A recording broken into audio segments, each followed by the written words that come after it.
It's Game On. Presented by Bank of Hawaii.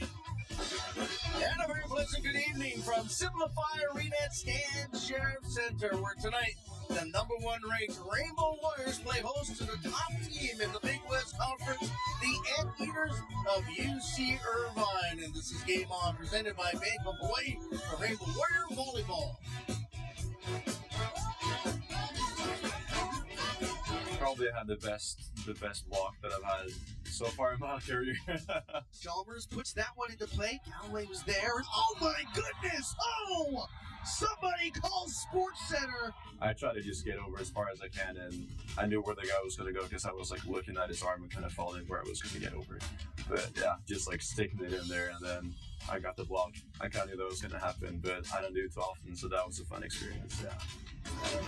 Jakob Tellup talking about last week and his very popular one-handed Kong block against the Gauchos of UCSB. Happy Aloha Friday, everybody. Scott Robbs along with James Anastasiadis and Ryan Calais Suji. Glad you could join us here tonight for what should be an outstanding matchup between Hawaii and UC Irvine. But it's been a while, a couple of weeks since we've seen Hawaii here on their home floor. So let's get caught up with the guys. We definitely have faced some more challenges since our home games against Long Beach, and it's all gotten better despite a lot of time has just gone to traveling. We are feeling confident and ready for the next games. We're motivated and we're trying to just work hard and not take anything for granted. Treat every game as a championship game. I don't think we're playing our best yet, to be honest.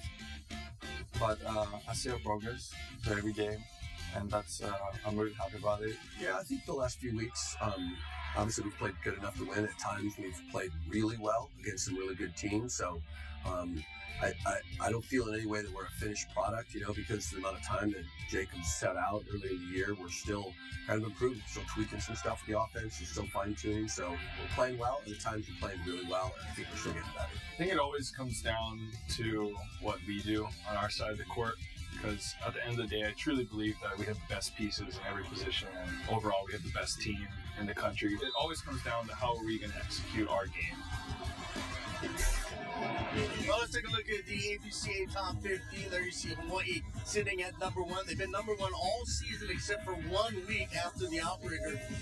Penn State became number one, and then they lost their very next match to Ohio State. So you have the poll, and then look at the very far right, the NCAA RPI. So Hawaii sitting at number 2 in the RPI, UCLA at number 1. But a lot of familiar names in the rankings. Irvine checking in at number 5. Hawaii's played a majority of these teams. Pepperdine, Stanford towards the bottom. In the last 5, you see right there, Ball State, SC, Ohio State, Charleston, and CSUN. Let's take a look at the Big West Conference scoreboard and get you caught up. Long Beach State, CSUN going to 5. The Matadors won the first 2. The Beach took the next 2. We'll see what happens here in the next couple of minutes. And then how about UC San Diego trying to upend UCSB? And the standings in the conference, it's top heavy.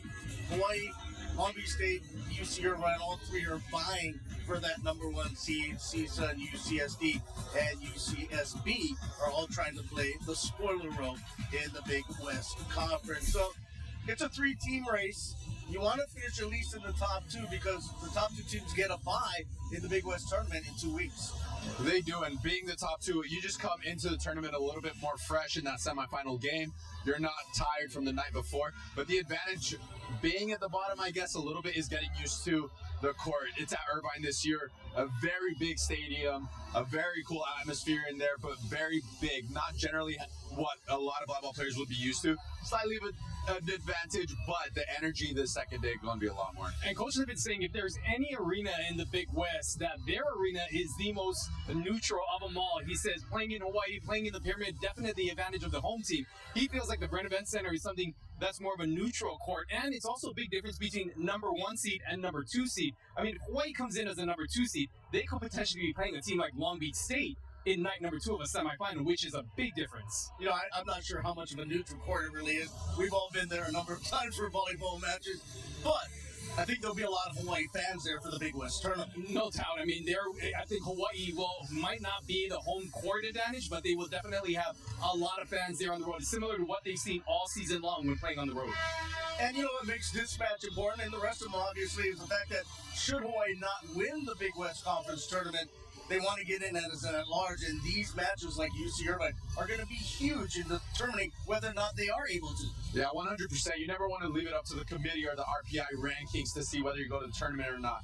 Back it up to 2017, where Hawaii did beat Irvine in the Big West Championship, but Irvine was taken to the national championship over Hawaii because of RPI rankings. Hawaii lost in the final that year. So you never really want to leave it up to the committee. Yeah, it's going to be wild last 2 weeks of the season, that's for sure. What do you think about the Big West this season, though? You see, we haven't seen it since its inception. It's only been a handful of years, but 3 top-heavy teams and 3 bottom teams. Usually it's a little closer.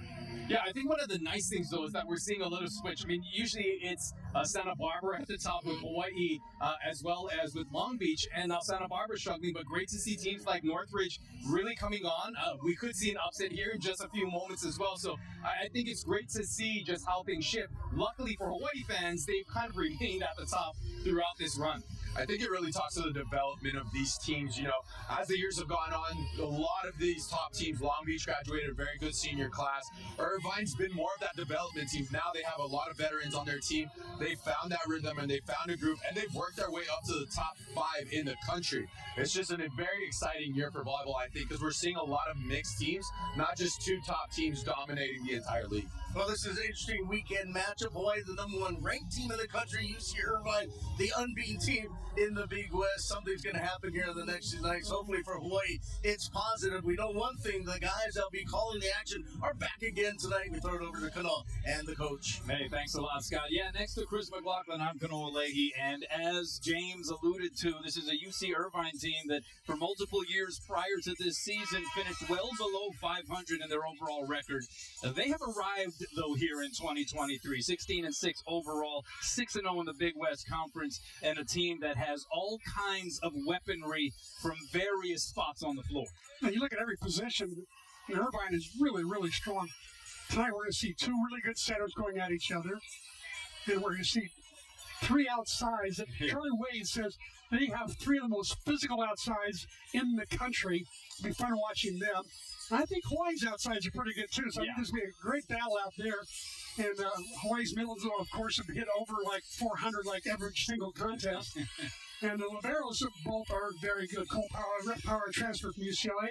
Of course, Brett Short has played very well for Hawaii. So you look at top to bottom on both sides of the net, and they're really good players, really good teams. Yeah, I think the first 2 names that come to mind when you think of UC Irvine as far as the problems that they can pose for you, it starts with Francesco Sani, one of their pin hitters that you're alluding to, and Elir Heno, who to this point in the season has 73, C-Mac. 73 aces. He has played in 74 sets. Almost a full ace per set statistic.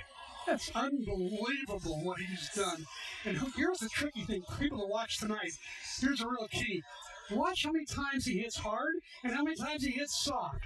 He's gotten almost as many aces on his little soft, what do you call it in baseball, a changeup. He aced, who was the ace recently? He aced the Penn State libero, who's really good. He aced him twice in his consecutive serves. Yeah. Unbelievable. He's done things that are really, really fun to watch. Yeah, if you're an observer, not if you're a player. That's right. It's just it's a headache if you are on the other side of the net. But yeah, he's I think 3 different times had 9 aces, including in that match against Penn State. This is a UC Irvine team, though, that has yet to defeat a team in the top 5. So what are they out to prove here this weekend here in the arena? That's a great question. I think they're out to prove they can beat a top 5 team. You know, they went 3-2 against Penn State. Hawaii got beat 3-1 against Penn State. So they know they were very, very close to being a top team. Just couldn't quite finish. You see Niffen right there, peppering with his boys. But, you know, so they know they're good enough to be the top 5 team. And I really believe that at some point before the end of the season, they're going to be the top 5 team. Yeah, David Niffen won a national championship in his first year on the job, and he feels like maybe they have the tools to make a run. But he is one of those guys. He's one of those individuals. He's not as much goal-oriented as he is focused on the journey. And to that end, he has said, hey, look, we believe we are a better team than we were 2 weeks ago. We believe that that team was better than it was 2 weeks prior to that. That is the progression that they're hoping to continue this weekend. Exactly. He's by the way, he did major in philosophy when he was at Irvine. And so he always breaks into the philosophical conversation when you talk about building a team. Where were they 6 months ago? Where are they today? Look at the journey they've taken. He's very, very philosophical that way. Yeah. It's fun. He's always a great interview. He asks one question, he just finishes the whole rest of the time. That's right. And I think he may have, in his lifetime, read more books already than you, C-Mac, which is an amazing accomplishment. I tried catching it, but I couldn't catch it. He beat me every time. It was great. All right, well, we're looking forward to this one. It should be really entertaining. We'll see you at first serve. Let's send it back over to the corner crew. All right, thanks a lot, gentlemen. We'll take a break. But don't go anywhere, because when we come back, we're going to talk about the blocking for both teams.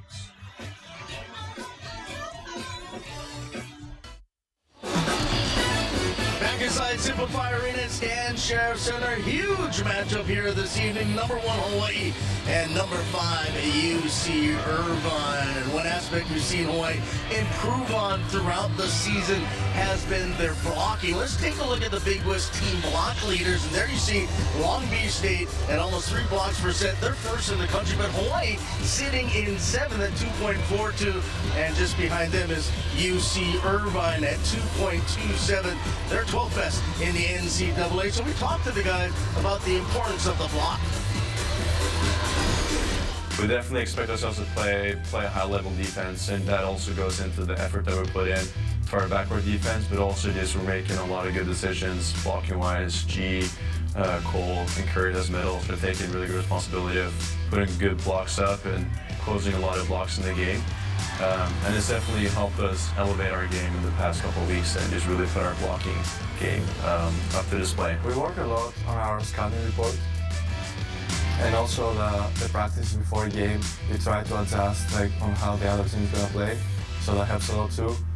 For example, how fast they play, the ball area for, and where we should block and everything. So that's really helpful for us for the game. We just kind of keep it simple, I think. We've been, and we are willing to adjust kind of schematically based on the opponent, where a lot of teams will stay in the same kind of system the entire time, and we're very comfortable kind of moving pieces around to get a better result. Well, when you look at Hawaii, you don't think of them as a big physical blocking team, because they're not. But they're a good enough blocking team, 7th best in the country. They're more trying to get blocks and touches as well, aren't they? Yeah, that's something I was going to touch up on. Speaking of touches, that's a big thing that Hawaii has done very good. Even though they might not be, the best blocking team in the country, they do a very good job of slowing down the ball and have one of the best back row defenses across the board between Demi and Jakob on the right, their outsides in the middle, and then having Brett Stewart there on the left. He's done a phenomenal job for Hawaii just to play defense, and they do a phenomenal job of just getting in place and at least touching the ball to slow it down, because that ball's coming 80 miles an hour at the end of the day. Well, I think one of the things for Hawaii, too, is they've really just had to get back to the basics. As you heard Charlie Wade say, this is a team that led the country in blocks and really made it a staple last season. And so there was some development that needed to come into this season. Nothing really had to change. It was more a matter of just going back to some of the basics. At times, Charlie Wade says that the team was just trying to do too much, getting too fancy, swinging, blocking, reaching for things, getting used. And he really wanted to just be a little bit more disciplined, and also getting back to the triple block. That is something that Charlie has really emphasized, is when a team is out of system, making sure that their left side hitter or their right side blockers are doing a better job of closing and going up on a triple block, because Hawaii feels that they can have the advantage oftentimes when they're putting up that triple block. So it continues to be a work in progress, but as James says, the defense also plays a key into how this team is able to play transition around that block. You're kind of a big physical guy when you play. What makes somebody a good blocker? Like you said, Ryan, I think you touched up on it. Just the basics and just trusting, getting up and over the net's big. When you try to do too much, you tend to open up your body a lot, leaving a lot of that core open. And Hawaii has done a better job just either taking line or taking cross and just sticking to it, trusting that their teammates are going to take care of the rest. Yeah, and I think you just look at some of the physicality that Hawaii has. A player like Cole Hoagland, a lot of people don't think of him as a great blocker, but he's put together a highlight reel. We talked about Conglos with Jakob. Cole has a few of those as well, and so Hawaii has a lot of physical players who may get blocks in unconventional ways. All right, well, check out the blocking, obviously, tonight. See if Hawaii can do a good job against the Anteaters. We'll get you ready for tonight's matchup when we return. And welcome back. A big volleyball weekend here in Manoa. Number 1 Hawaii, number 5 UC Irvine. Time now for the scouting report, which of course is brought to you by Heineken. And let's get the scoops on the Anteaters. They're the most physical collection of pins, I think, in the country. I've been saying that all year, even last year. I mean, they're really physical and can just take over games. And we went there and played against them in November, and it was impressive for sure what they're able to do. I've been a fan of Francesco Sani since he was in high school. I had him tagged as the top guy coming out of that class. He told us no pretty early, so we were out of it. But yeah, he's an outstanding player. Been a big fan of his for a long time. Well, once again tonight, Hawaii's going to face a team that is very good at the service line. In fact, you see right there, 4th in the country, averaging just under 2 service aces per match. Hawaii 2nd in the league and 9th overall. And the serve receive, though, tonight could be the difference between winning and losing. Again, those teams, we watch a lot of film, a lot of video, and then we adjust the practices based on what we saw in the film. So that's how this week looks so far. We've been doing a lot of serve receive and different service turns, and just prioritizing serve receive for this week. That'll be important. Well, it's such a big part every week that, just more than saying to know that this week you're going to have some of the best servers in the country coming, the best server, hands down this year. So yeah, it'll be a challenge. For the Anteaters. Well, it's really about the pins for the Anteaters. You see their Sani's number is 3.98 kills per set. Hennel really wouldn't be that player to watch, especially from behind the service line. 73 aces already, and as Chris McLaughlin said, he will have the changeup that really could keep Hawaii passers on their toes. And Cole Gillis, another player that has really steadied things out.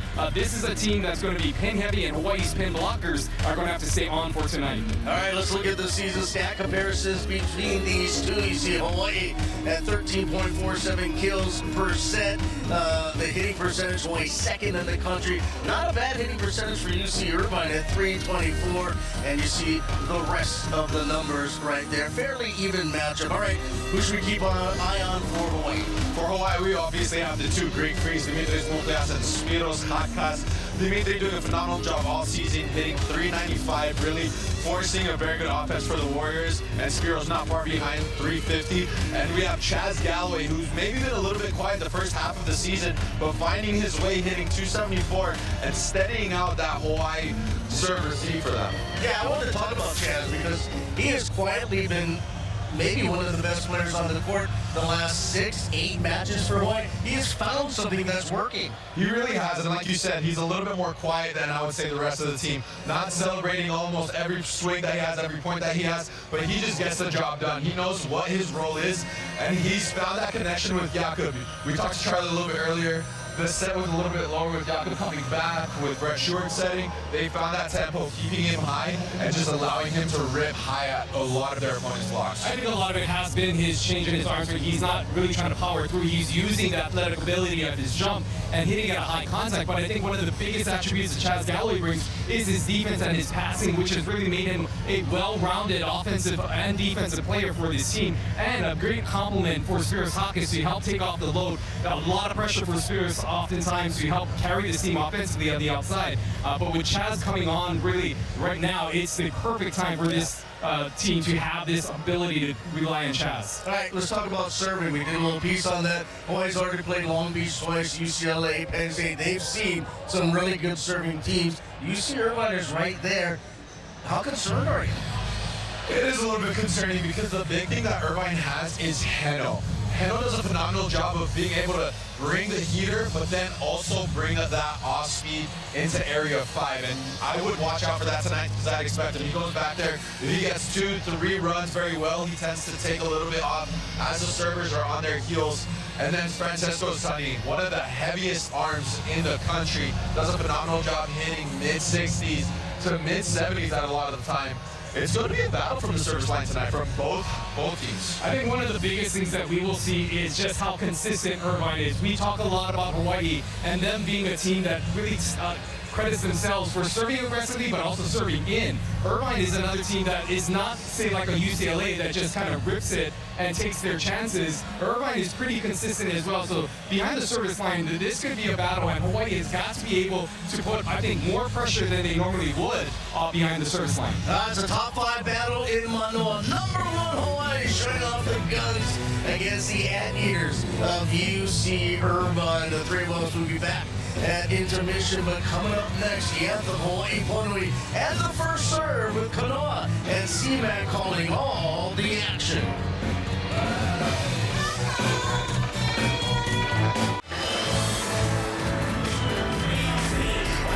Happy Aloha Friday! Fans, we ask that you rise, remove your hats, and veterans, you're welcome to salute for tonight's national anthem and Hawai'i Pono'i. Singing tonight is an international songwriter and composer and 2019-2020 Tiny Miss Hawai'i. This child prodigy can play drums, violin, and piano.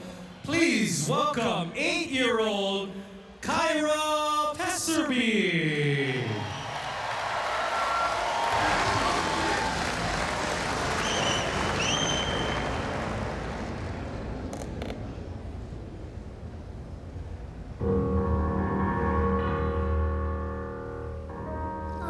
Please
matchup between Hawaii and UC Irvine. Anteaters 6-0 in Big West play. Hawaii checking in at 5-1. So it should be a lot of fun. Should be an interesting weekend. A lot on the line for both these teams with NCAA ramifications. Let's get to know these teams with the player introductions. Ahi. Good evening, everyone. The Rainbow Ohana welcomes you to Simplify Arena and Stan Sheriff Center on the campus of the University of Hawaii in majestic Maloa for tonight's Big West Conference men's volleyball match featuring the 5th ranked UC Irvine Anteaters versus your number 1 Hawaii Rainbow Warriors. Introducing the UC Irvine Anteaters starting lineup. And libero, 5'11" senior from Huntington Beach, California, number 3, Cole Power.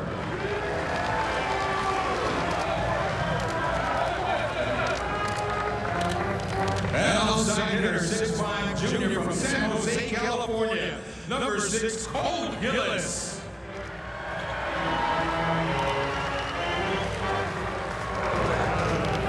And middle blocker, 6'3" junior from Danville, California, number 7, Doug Dom.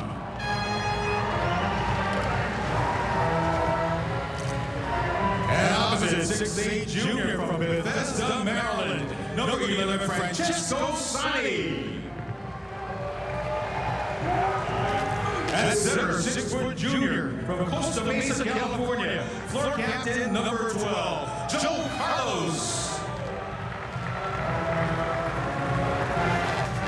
And middle blocker, 6'8" junior from San Diego, California, number 17, Connor Campbell. And an outside hitter, 6'8" sophomore from Pornichet, France, number 20, Hilaire Hello. The assistant coach is Ryan Hammerman, head coach for the Anteaters, David Niffen.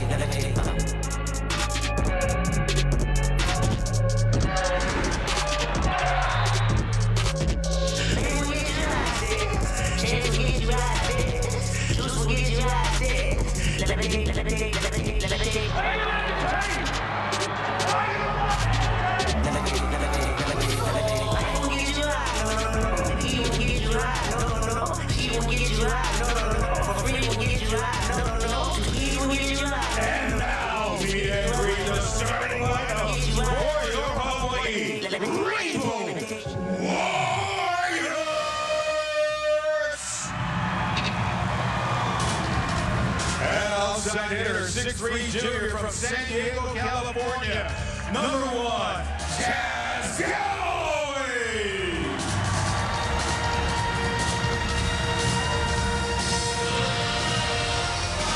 As libero, 6'2" junior from Newport Beach, California, number 4, Greg Stewart.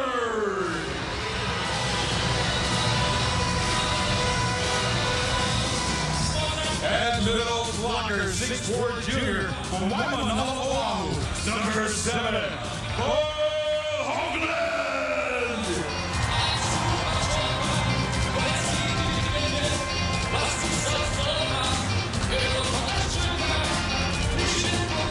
And opposite, 6'6" junior from Soufli, Greece, number 11, Dimitrios Mokrias.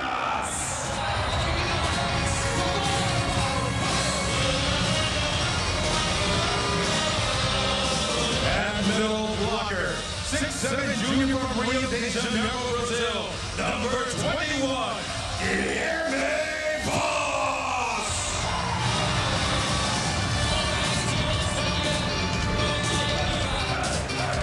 And outside hitter, 6'4" junior from Neaspiri, Greece, number 23, Spiros Hakas.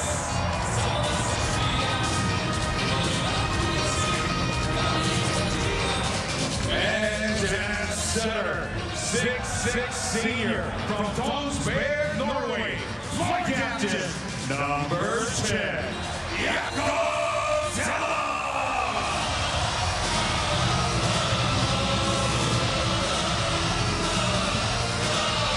The volunteer assistant is Jack Giesman, assistant coach, Kuko Fay, associate coach, Milan Zarkovic, head coach for your Rainbow Warriors, Charlie Wade.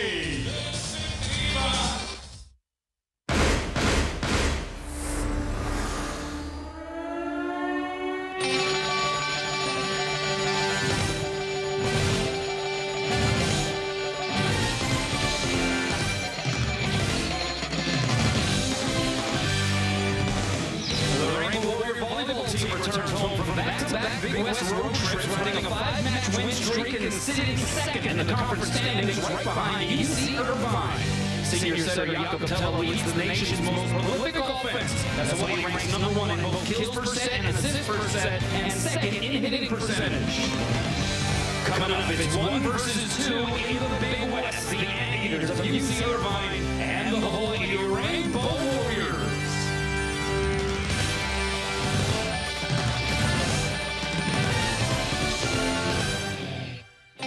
And with that, we welcome you inside Simplified Arena at Stan Sheriff Center. Kanoa, he's sitting next to Chris McLaughlin. C-Mac, take us through the Kaiser Permanente keys to the match. For UC Irvine, it's the Hammer, the nation's leader, with 73 aces, number 11, will definitely challenge Hawaii's masters.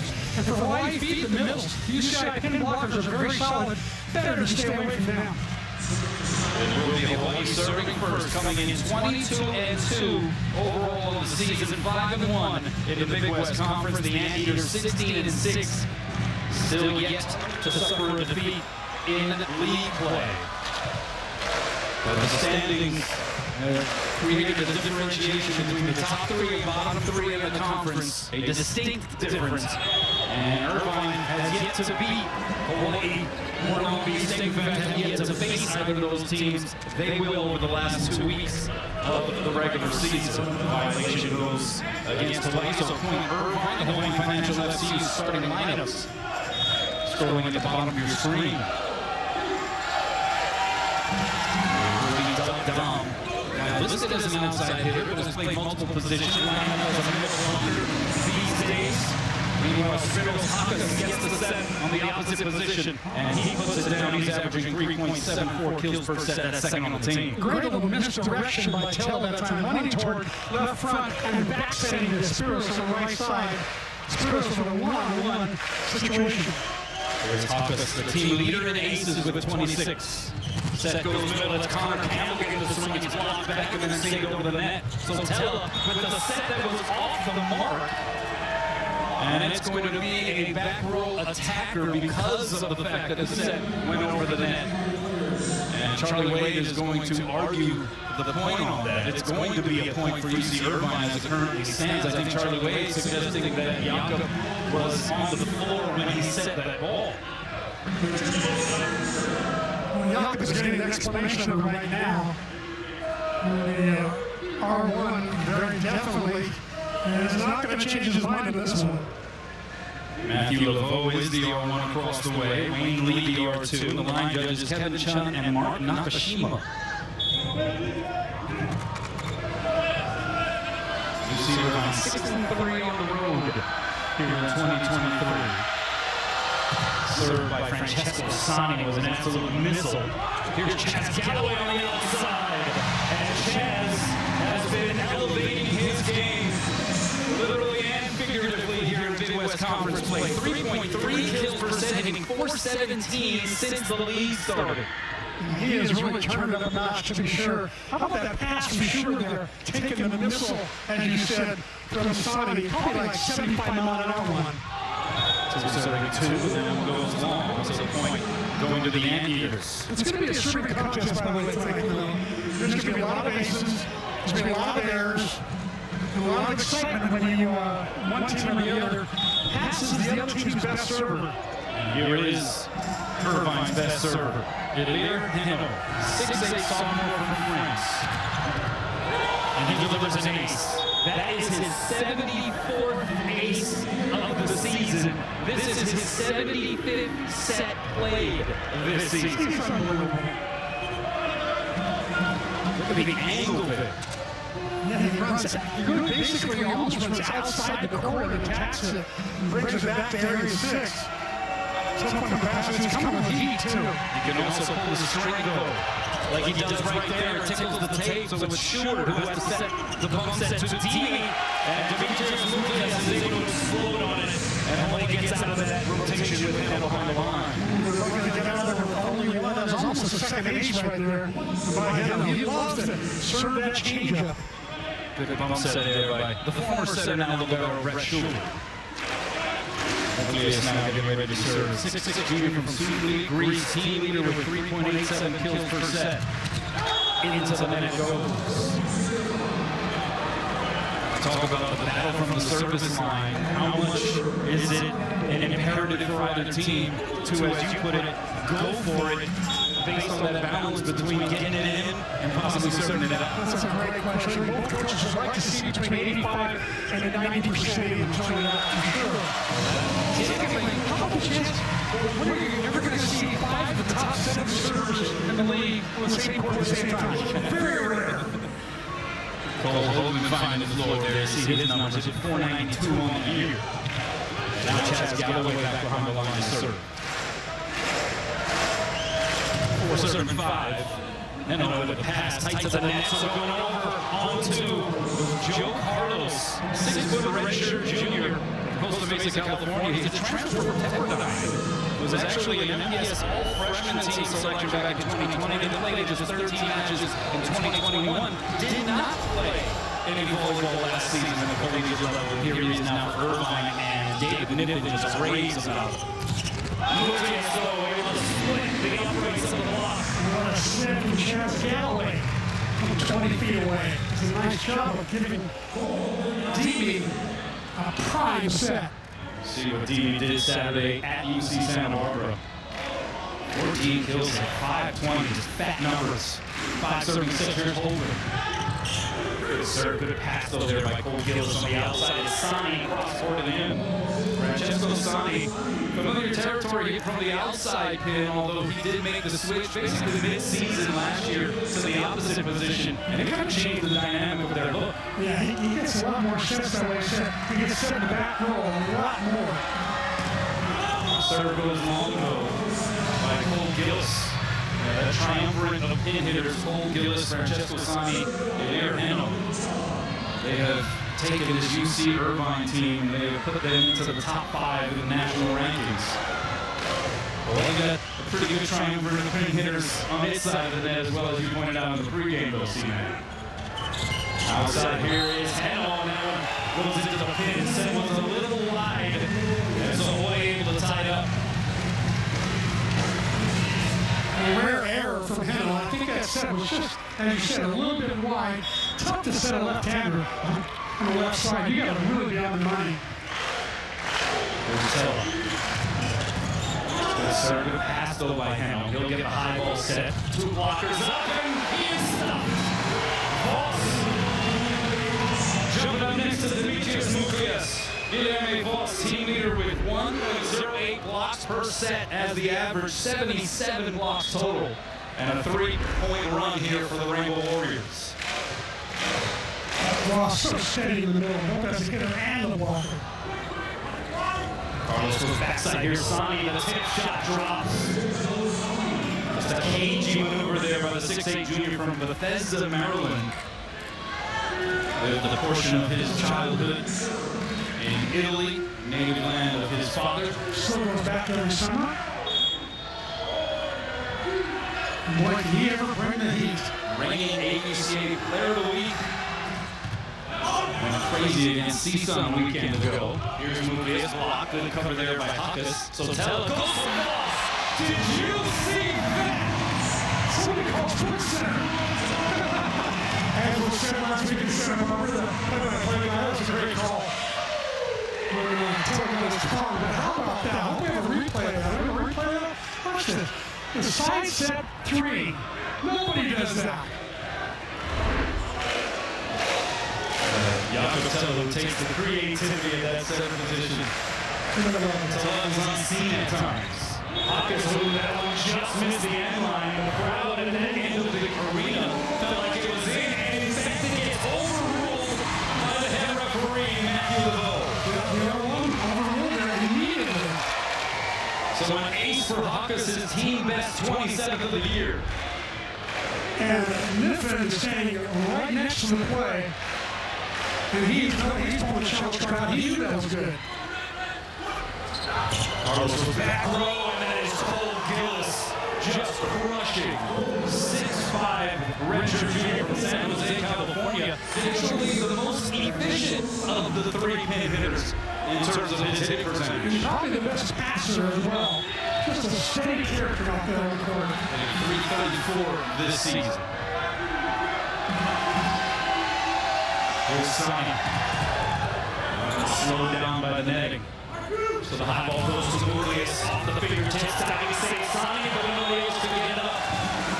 And Hawaii gets the kill at the point. Demetrius Muglius off to a solid start here. 3 kills on 4 swings, no errors. Also has a block. Here's the top 3 player in the league in miles per hour in serving. He can really. Pretty high velo right there. And then he comes up with the dig. Tell backside Muglius. Dug up by Cole Power. Nicely done. Chased down by Sonny. Free ball coming over the net. Tell with options. Backside Muglius.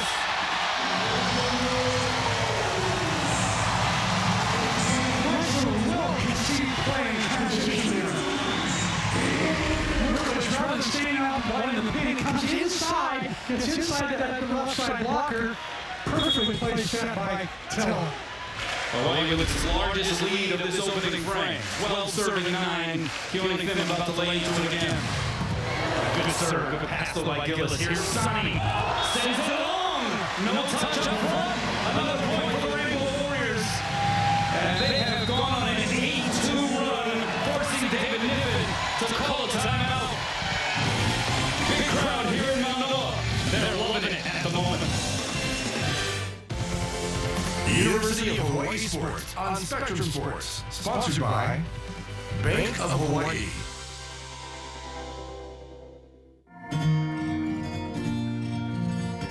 Being a military kid who moved a lot, Hawaii was the first place that really felt like home.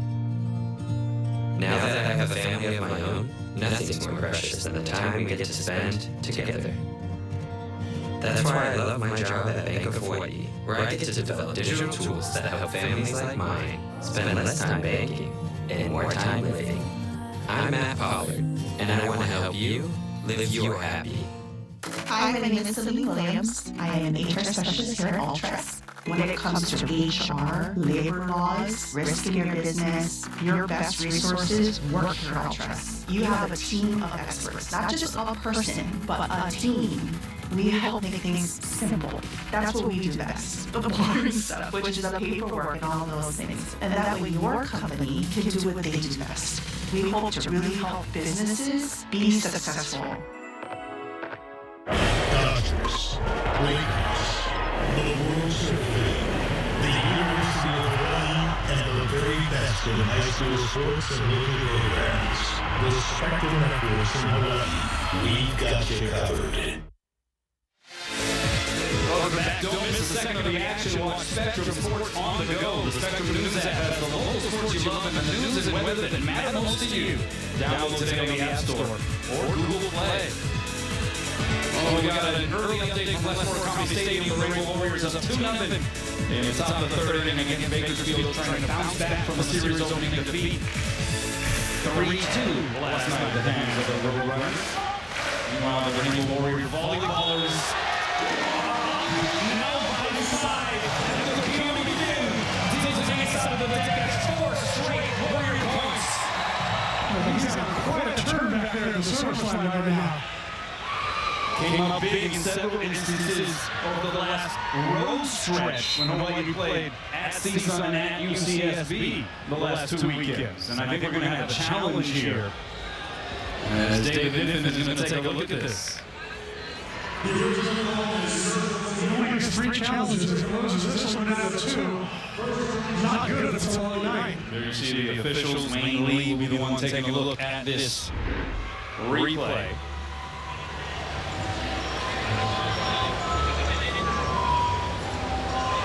Oh, that's it. Yeah. Nick just used that as a timeout, I'm telling you. I mean, he called a timeout moments ago. You have the 15-point timeout as well, the immediate timeout, which is right on the horizon. But they've been not liking the vibe here in this opening set, C-Mac. This is easy. Quick call. Wayne's going to drop his headset right now. There you go. He heard you, Wayne. He heard you maybe through the headset.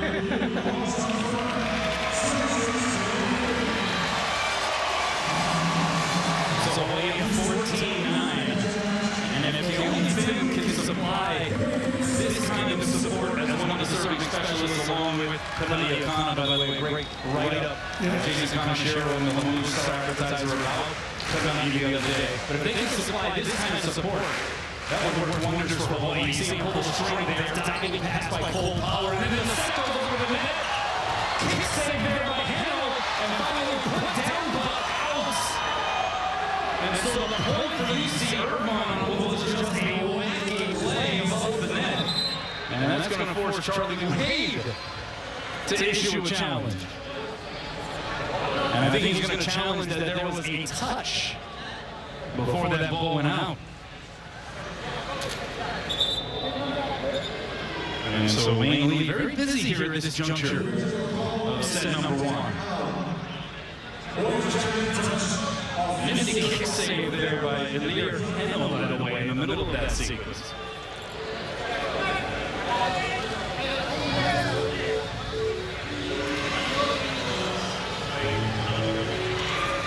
And basically they turned it into a veritable joust above the tape. Yeah, there's a touch in the middle block over there. All right, C-Mac is calling touch. Right there, the right hand. Right there. It's been a lot of discussion this season among all the coaches that we've chatted with about the replay system. And not just here with the version provided by the Spectrum Sports coverage, but really across the men's college volleyball landscape. And there is a distinct desire to see advances made in that regard, and just how much of an impact that would have on the game. And not even just from a judicial standpoint, but even in terms of the pace of play and the amount of time it takes to play some of these matches. And a touch is called. So a missed challenge by David Niffen, a victorious challenge by Charlie Wade, and that gets Hawaii to 15 first. In the first, the Rainbow Warriors lead by a half dozen. The World Series, the University of Hawaii, and the very best in high school sports and local programs. The Spectrum Networks in Hawaii.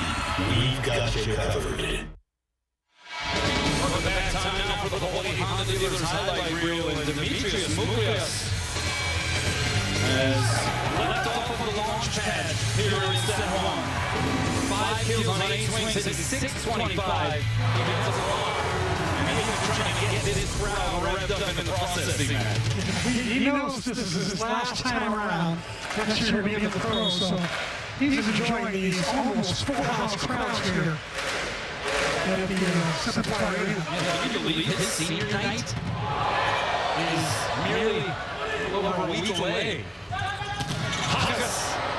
Good dig on the back line there by Gillis. Sani off of 1 foot, has to just try to push it over. So Tella goes back outside, Galloway off the fingertips. Good dig there by Sani. The other way, it's Hennel!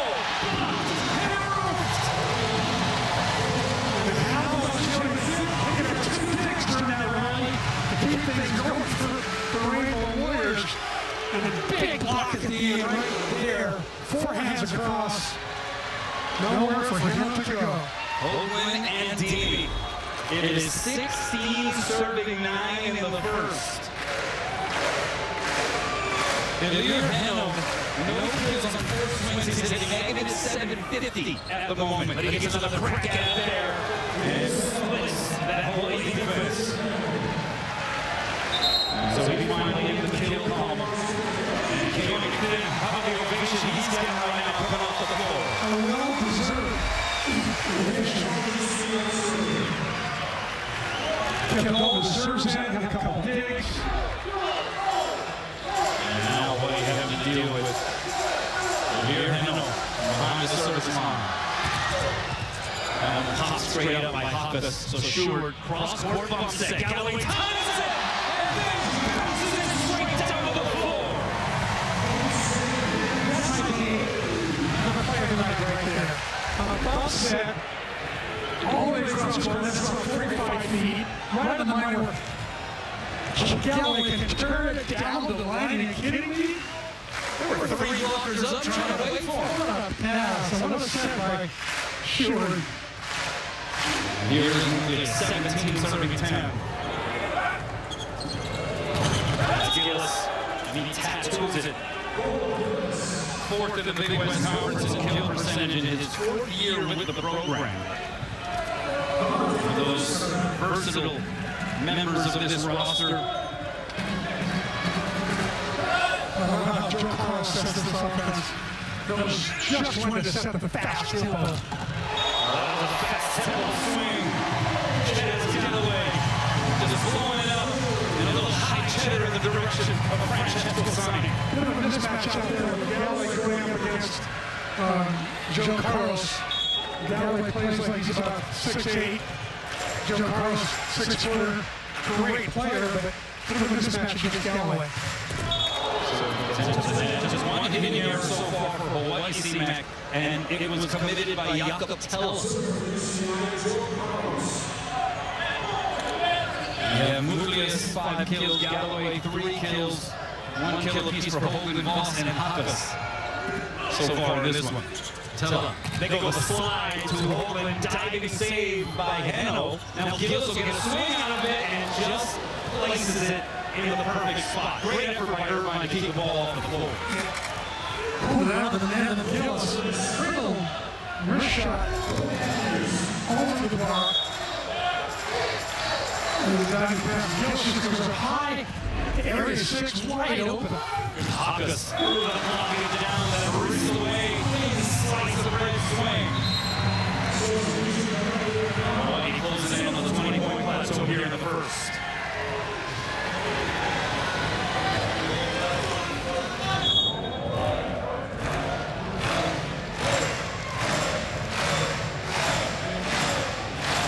Here's Kanani Akana, 6'5" senior. Another good serve. Ad-lib play here by Irvine and Francesco Sani. Just forcing it through that Hawaii block. How did he get it through 6 hands? With 2 hands. 2 against 6. Not fair. Great shot by Sonny. Sonny averaging just under 4 kills per set. Gillis, so good pass there. Galloway high and away. Set goes to Hawkus. Tools the block. Team trading blows here at this juncture of the first. And Hawaii up 27-14.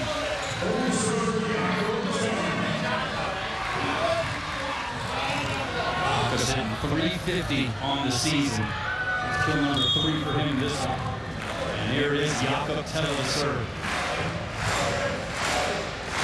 Entering this match, 6 aces shy of the all-time career record. And he gets one right on cue. He's only 5 away. Only 5. Now 117 career aces. The record is 121, held by both Kostas Theoharides and Pedro Zenia.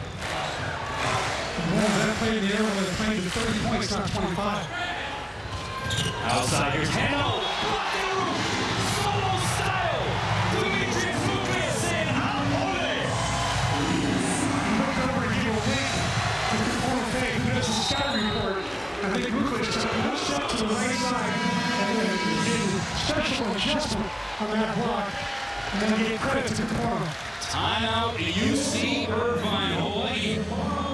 22-14. Right now, we'd like to take advantage of the pause of the action and present a sneak peek at an upcoming OC16 special presentation featuring Hawaii surf legend Joey Cabell.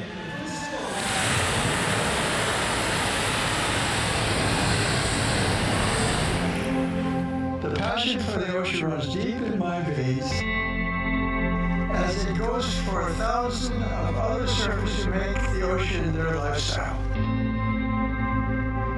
Go deep and keep surfing.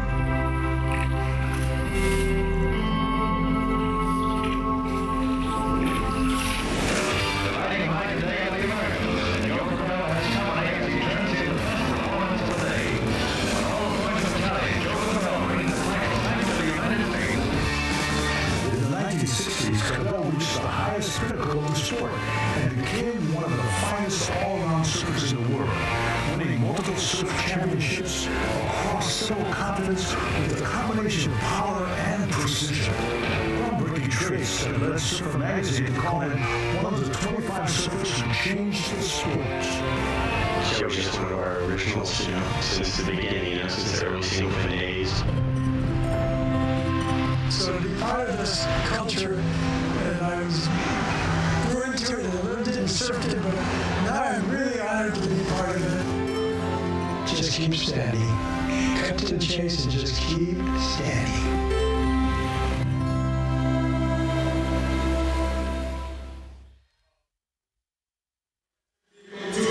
Just an awesome story again. You can watch it April 18th on Spectrum OC16. So far, an awesome performance by Hawaii. 22-14 here in set one. They're hitting 600 as a team. They have 2 total team blocks. Demetrius Moulias just got solo stuff before that timeout. So goes backside here, Sonny. That was a smoker. UCI meet time 2:35 to Hawaii 600. Bit of a disparity here, to say the least. Gets upticked a little bit to 278, courtesy of that Sonny kill. He had 4. And now Connor Dom, the brother of Doug Dom, from Danville, California, back to serve. Hawkins, that one will not be returned. So a timely ace there for Connor Dom. His 5th ace of the season as Irvine tries to not just come back here in the first to see if they can build some momentum. They fall short here in the first for that second stanza. Now goes to the point. So Hawaii at this point, they'll take that trade. 1 ace, 1 service error. They're sitting on 23. Spiros Hakas. 3 kills on 4 swings. Already a service ace to his ledger with the serve. Irvine way out of system. Free ball coming over the net. Hakas with the first touch. Tella. Backside. Dewey. Over the pocket down. An artful shot that time by Demetrius Moulias. A one-on-one situation telling you.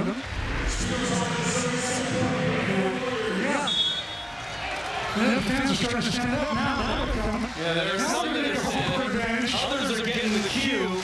It is aloha ball into the first. Beautiful serve by Hawkins forces the overpass. Tella, back row. Hawkins couldn't get down with one hand. Swing saved by Power. But Dewey puts the finishing touches. Hawaii coming out like gangbusters in set number 1. They take it 25-16. And they make a huge statement on their home floor against the number 5 team in the country. In first place squad in the Big West. Set 2 coming up. Saturday, the University of Hawaii closes out a 2-match series against the Anteaters of UC Irvine. Rainbow Warrior Volleyball, only on Spectrum Sports. Welcome back. Let's go inside the numbers presented by Long Drugs. The number is 74. The NCAA leading total of service aces for UC Irvine sophomore Elir Heno. This season, the NCAA single season record is 100.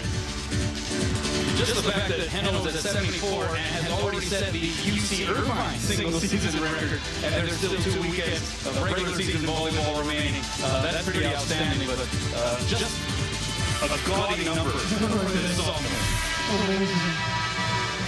James Park. And Suji. By the way, did you come to the beer party? Well, it is National Beer Day, C-Mac. So how did you celebrate?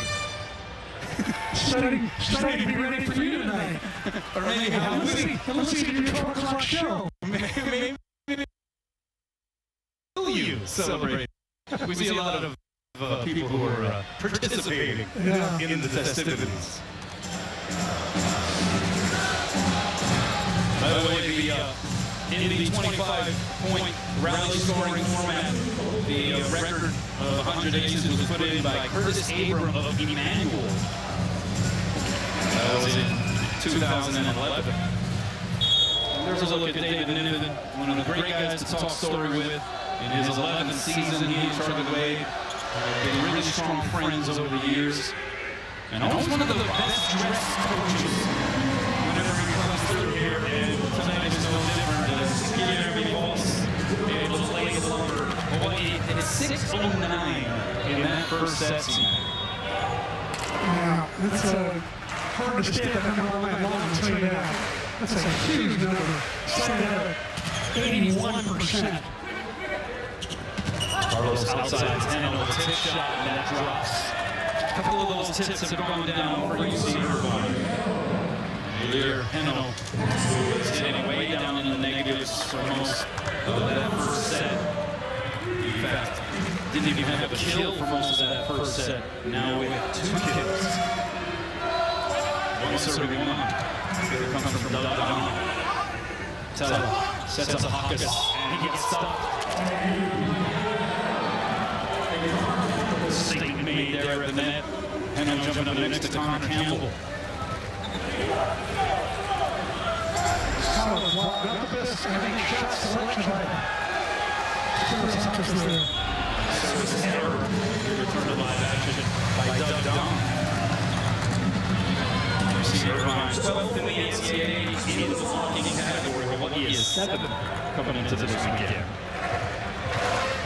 As you would imagine, Irvine up there in the aces category, 4th in the NCAA.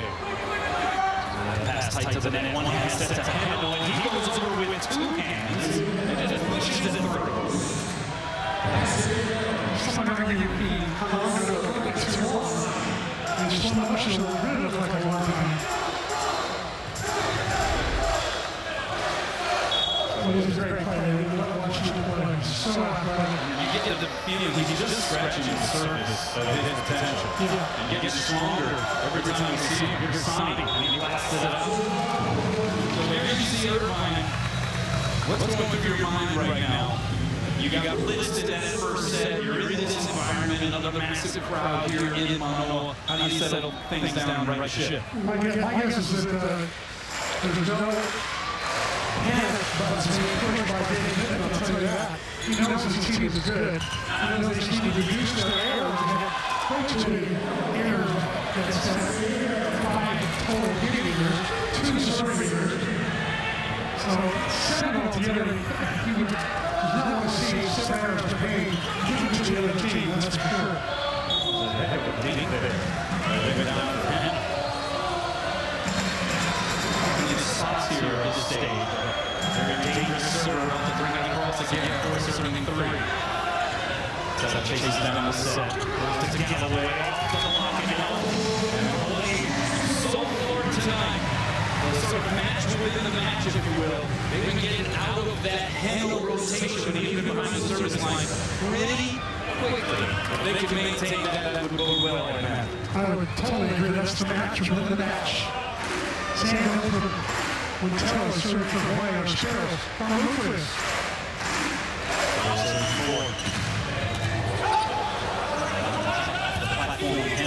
Set by Power, and a free ball coming over the net. Big advantage here for the Bows. Tella sets up Lucas from behind the line. Off the block and out. Jakob Tella going out there.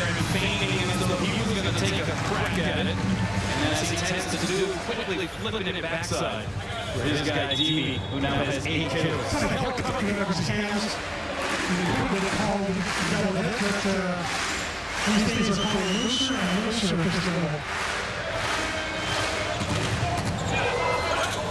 Blitzing serve, tip shot, diving save by Lucas to no avail, and another soft tip, this time by Cole Gillis, falls on the Hawai'i side. That's 3 on the first 10 points. 3 Irvine's 5 points.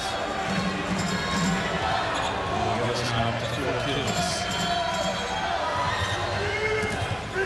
Little serve gives Hawai'i the chance to play it back, and Cole Holden rips into it. This gets up so quickly. The other Walker really has trouble getting up as fast as Cole does. So this second set starting off very similarly to what we saw in the first frame. Team going back and forth, and Hawai'i decided to just run away. Here's Gillis through the block it down. So they're doing the same right now. Just seesaw back and forth. It's tied at 6. Gillis, we mentioned his versatility. Played both outside hitter and libero last year. In fact, had 8 starts at the libero position. Mr. Versatility. Played for UCSB Beach, volleyball. Tip block back there. Here's Mulius. Standing approach that time. And he puts it into the net. That's his first hitting error of the match. He's had a pretty solid night. He blocked solo, 2 block assists. Carlos is the serve. Pass goes tight to the net, but Pella was able to send it over on 2. Here's Gillis, 3 blockers up, and they were able to slow it down. Tella now goes back to Hawkes. And did you see that? He was off the block now. He did the same thing a bit earlier. We're seeing a lot of European thing. I know. We're seeing a lot of improv here on the floor on some of these. The set was very tight. Not much Hawkes could do with it. 7-all here in the second. And a beautiful serve by Holden coming over the net. He had the dive to save to keep it alive. And then a dive by Power to keep it alive. And then Sonny able to find it in the far corner.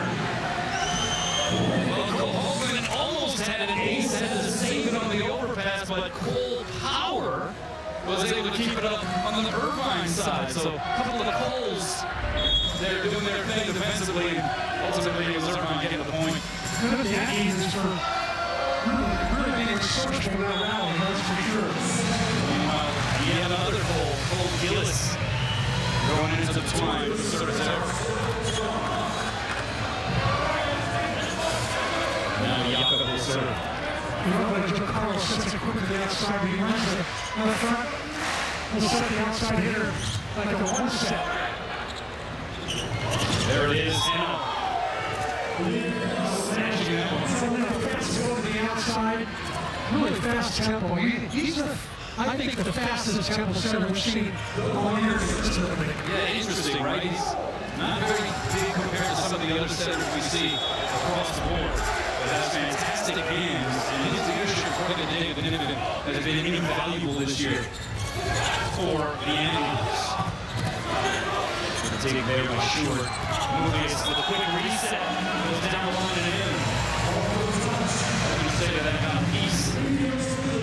So White gets the point in. Davey, after the recent hitting error, gets back to his hitting ways. He has 9 kills in 6:15. That's huge.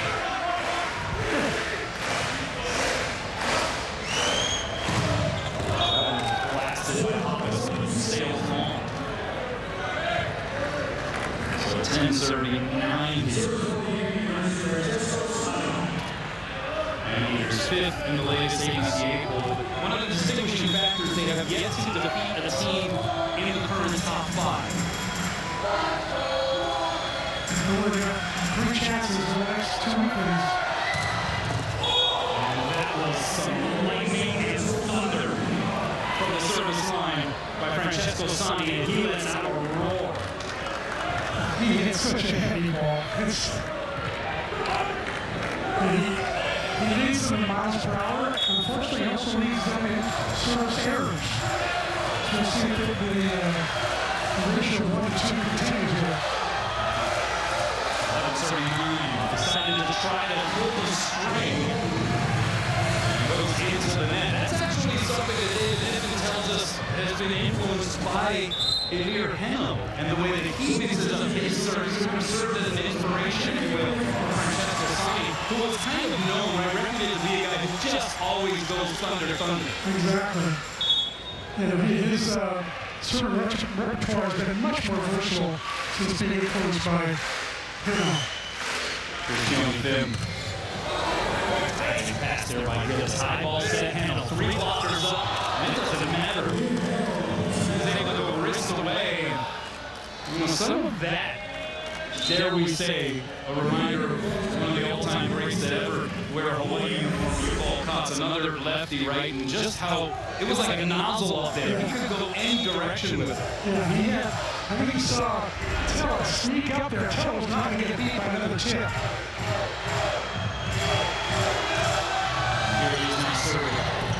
Passed by Galloway, chased down by Tella. Hawkus, a little half-hearted effort there on the swing. Chance here for Irvine, and it's Sani going off the block and out for another anteater point. They're up 3, and it is Irvine's largest lead. This is Charlie Waits and waits for the immediate timeout of 15, or whether he'll call timeout sooner to slow down Heno, or will they call for a challenge, or a wet spot on the floor? Somebody's going to start slow down this time. Oh, he was drifting, still able to send a quality serve over the net, forcing the overpass. One-hand set goes to Campbell in the middle. And Connor Campbell gets it down. The 6'7" junior from San Diego, California, puts Irvine up 4. And he's playing with a lot of confidence right now. Yeah, what a response. After losing the first set, 25-16.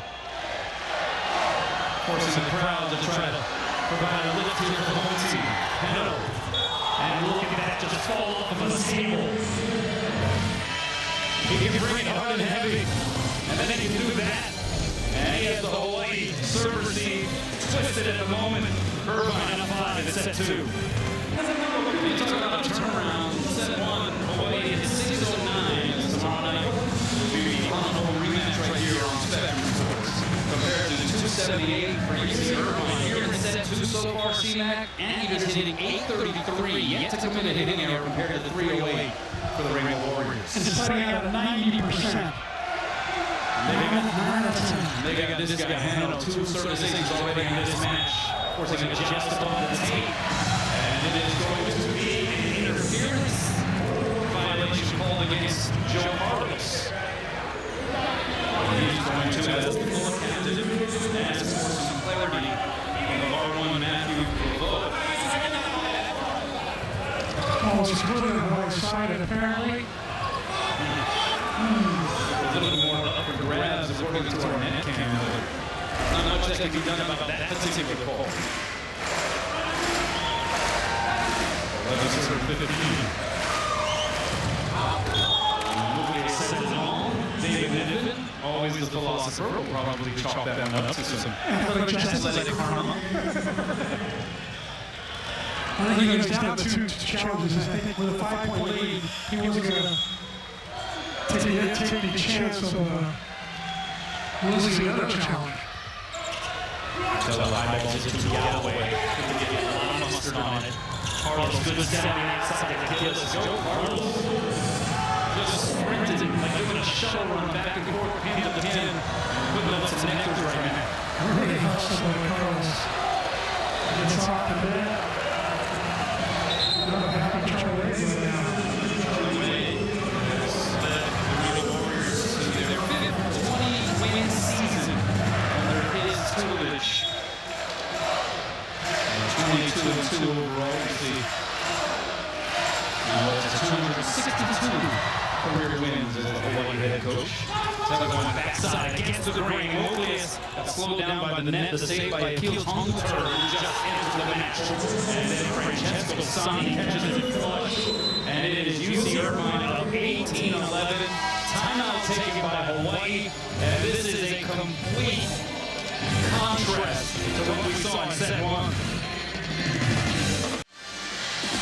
back. Let's take a look at the series record. Hawaii leads the all-time series 45-22. The last meeting, though, was a doozy in California. As it went 5, the Rainbow Warriors taking the victory. In fact, they have won the last 11 meetings going back to 2018. And 15 of the last 16 since 2016. But UC Irvine looking to draw even here in this match. And again, Tony Tur, 6'2" senior from Pacific Palisades, California, providing a huge boost here in the second set as the serving specialist. 2020 played in the All-Big West freshman team. Also a great beach player. Overpass. Unable to get it down that time was Doug Dom. Outside Achilles, the tip shot. Hawaii unable to play it back. Another tip goes down. Another point for Irvine. That is now an 11-2 run for UC Irvine, and it was right around this time in set 1 that Hawaii authored an 11-2 run. These two teams actually also played in November of the fall, winning 3-2 without Spirit. Nucleus going cross court. Sonny pops it up. They come towards us. And thankfully, nobody tried to dive over the table. A nice joke across to stop short of our cameraman, Patrick. Right there. That's a high mom in. I think we all saw our lives flash before us here along Press Row. Much needed point there for Hawaii. Here comes Sani on the D set. And he demolishes it. Francesco Sani now with 8 kills. And UC Irvine has found its form here in set 2. C-Mac, they're hitting 824. 14 kills on 17 swings as a team with no errors. Oh, that was a plastic blast of those. Dribbles, Hawkins. The 7-minute. He ain't seen enough. One of the things David told us the other day on the Zoom call was, he said that he said we make fewer errors when we can to play better. They made about 5 errors the first set, and as you said earlier, for this particular set, they made no hitting errors. 14 to 17. Crazy number. Well, it's hitting 389, not too shabby. In the serve, but it hasn't been nearly enough to match this effort by Yankee. Behind the line, Taylor. Popped up by Galloway. And now Kanani will two-handed over for free chance here for the Yankees. Here's Carlos going backside. Here's Gillis. Going right between the two Hawaii blockers.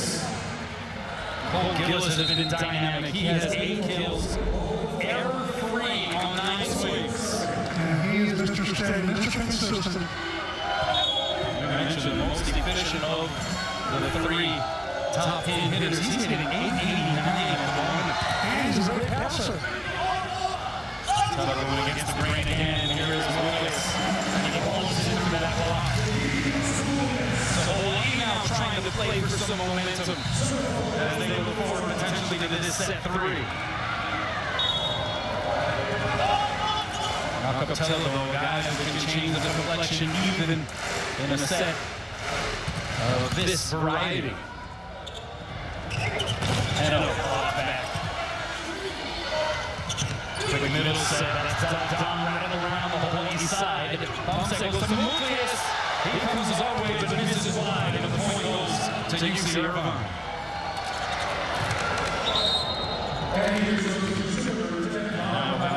Serving sub here for UC Irvine as Connor Dom will check into the match. You talk about Irvine, though, and the leap that they have made here in 2023. You're talking about the previous multiple seasons, they've been well below 500 in terms of their win-loss record. Some of the transfers that they have gotten here this season and some of the experience of the veteran players, they have definitely elevated their status here as Demetrius Nucleus elevates on that hammer. He now has 12 kills to lead everyone. Coach Nick talks about this team in the word trajectory. It has been gradually going up ever since January season started. They've gotten better and better every month. How about that pass pass there by Cole Power. And then the set to Hannell. Diving save over the net by Tella. Bump set, high ball, here's Hannell again. That push big sliding save by Short. Here's Dean, blocked back, touched up by Tella. So Short with the bump set. Muglia's two hands it over, two hands save Power. Irvine on the attack, and Sonny! Lights it on fire! What a shot. That was demolition time. Timeout taken by Charlie Wade here on set point for UC Irvine, 24-15. What do you make of the decision to call a timeout here? Well, he's got the timeout, to Bird. I think he just wants to slow them down a little bit, take them some of their energy away, and hopefully have his troops regroup a little bit and finish the set with a strong note and not go weakly into the night. Let's check in with Ryan Kalei-Suji. Ryan, what you got? Hey, thanks, Colonel. Some frustration here on the Hawai'i sideline. Earlier in the last time out, statistic was from Alon's argument actually really getting into the players saying, hey, we can't just play halfway. We have to play where we can't just expect to go out there. We have to be the aggressor. We have to try to get some points back and get the momentum going. He continues to talk to his team during this time out. On the Irvine sideline, a lot of different body language for the Anteaters. Coach Tippett also really encouraging his team to be more aggressive on the block, saying we have to respect Hawaii's attackers. If they're going to come at us, we can't just fill our arms up there. We have to be more strategic with how we're putting our hands over the net. Really stressing blocking here in the second set. Back over to you guys. Thanks a lot, Ryan. Well, let's check out tonight's Hyundai stat line. And here are the kill percentages. Set one. Look at the disparity, 609 for Hawaii, 276 for Irvine. Set two, let's flip the script there. You have Irvine now hitting 667, Hawaii at 348. 348, not a bad number. No. I think the average on the year is, what, 342, something like that? It was really hot, the team here in the second set. Substitution here for Irvine is Dylan Shy, 6'1" junior from Cupertino, California. On the floor. It's a low ball here in set two out of that timeout, and Sonny stopped by the net. And this crowd, to its credit, still trying to create some volume here for Hawaii, despite the fact that they're down big here late in set two. They understand how important the momentum is in any given volleyball match. We'd love to see Hawaii just get a little something going here before the intermission. System Sonny. High set to Hannell, three blockers up the deep point, good chase down there by Hawkins. Muglia's off the block and out. Back to the back points for Hawaii. Demetrius Muglia's still in his bag. He's got 13 kills. And yeah, Grease lightning. It can be electrifying. You must have played the role of John Travolta in that play. High school, huh? Served by Boston into the twine. That's how set two comes to a close. An impressive statement by Hawaii in the first frame, and an equally impressive statement by UC Irvine in the second stanza. We are tied at one set apiece. And ladies and gentlemen, get comfy, because we got ourselves a battle in the Big West here in Manoa.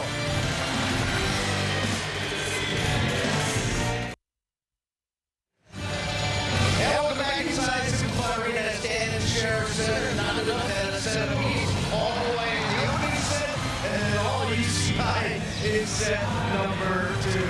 Scott, James, and Ryan. To tell you how close this matchup is, through two sets, Hawaii's hitting 489, UC Irvine's hitting 488. Efficient hitting game tonight, but the big difference is the service pressure. And the first set, Hawaii did a phenomenal job, had 3 aces, and then Irvine did a good job responding with 5 aces there in that second set, and leading them with 2 service aces, something that we talked about, puts a lot of pressure from the back line. And then we see Francisco Sonny, that all had to be close to the 70s, doing an incredible job. Then getting one with the heater, and then we saw a little bit of off speed there, bring it to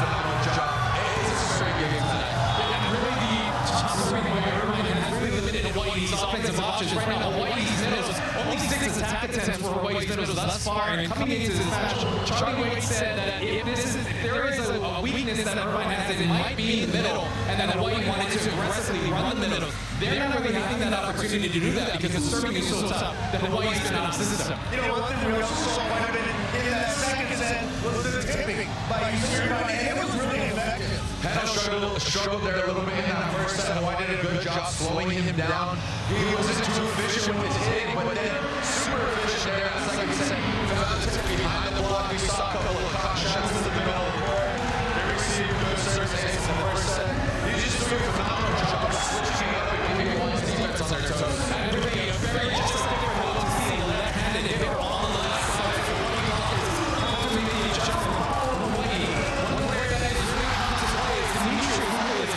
He has helped to carry this team offensively, getting them out of some a lot of unnecessary plays, going up against triple blocks at times, and really having his way right now. This is your 13 kills, he's getting 524 on that right side, creating a lot of problems for the Anteaters. All right, like I said, it was all Hawaii in the first, all UC Irvine in the second. So what does Hawaii have to do to close this out, try to win this match? Hawaii just have to pass better. They were out of the system a lot there in that second set. They're not able to run their middles as much as they could. And in the middle, I would say there's a big mismatch. Hawaii needs to run their middles here. I think we can expect Hawaii to be out of system. This is a tough serving team. Hawaii may not be able to get the pass where they can run the middles. Thus, a lot of pressure is going to be on the outside. So the outside hitters for Hawaii have to be a lot smarter with their hitting and their shot selection, especially if they're throwing up against a triple block. Not necessarily trying to power through. They just got to be more selective and smarter in their out-of-system hits. All right, Hawaii UCI. UCI unbeaten in the conference. Hawaii 5-1. We'll take a break, come back and have more.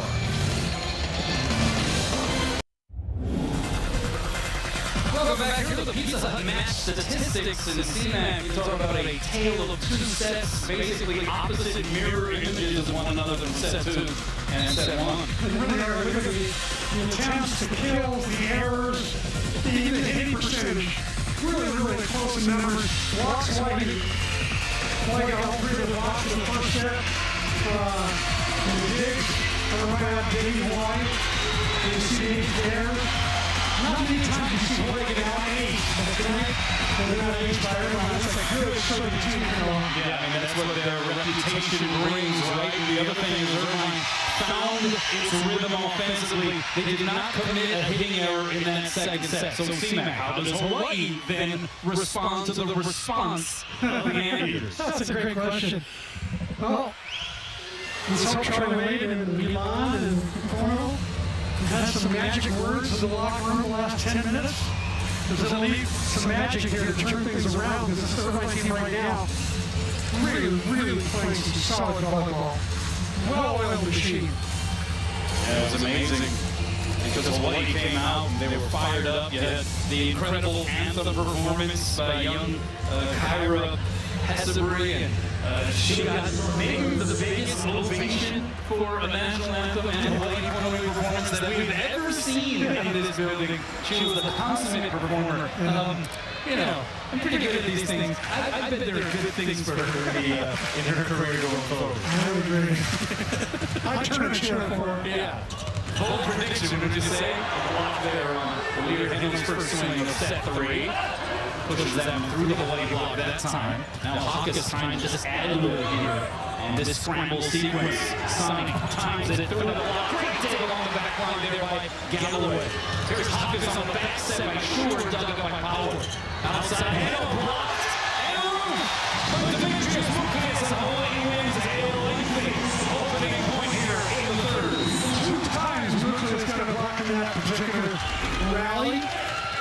Power, the great dig in the back row to keep the rally alive for the Anteaters. And how about the enthusiasm behind Mukas? You think he wants to win? Also had a fantastic up in the middle of that sequence by Chaz Galloway. Middle set, that one. Sparred into by Dum. This is his second kill. That's another thing we haven't seen much of. Neither team been able to really work the middles. And for Hawaii, that might be an area where they have the advantage. They just need to get past it. I totally agree. They only set the middle 6 times out of 47 tries. Again, chased down the set by Tell. Swing there by Moody is great dig by Dom. Away with the advantage here, sure. Bump set, Hawkins, 3 blockers. He's off the cover there by Galloway. Telling right back to Spiros. And the one-hand save by the center, Carlos. Sonny, 2 hands it over. Hawai'i now to the edge. Here's Dini. Down the line, good save by Carlos. Over the net. Hawai'i with another opportunity. Voss is blocked. One of the instances right as we were talking about where Hawai'i had a chance to go to the middle, but Connor Campbell was ready, waiting and willing. I think one set earlier was a time to go to him. That time it was a little bit too obvious that the right side wasn't working, the left side wasn't working, so it's pretty obvious he was going to go. There's Hawkins school with the block. There's Hawkins now with 6 kills. 14 swings. His turn to serve here. Some long rallies to start this third frame. I think both teams are set. I think it's a much closer set in this third frame. Good crowd tonight. Glad they could join us. And all ladies sitting next to Chris and Spiros Hawkins dealing an ace out of the deck. That is his second of the match.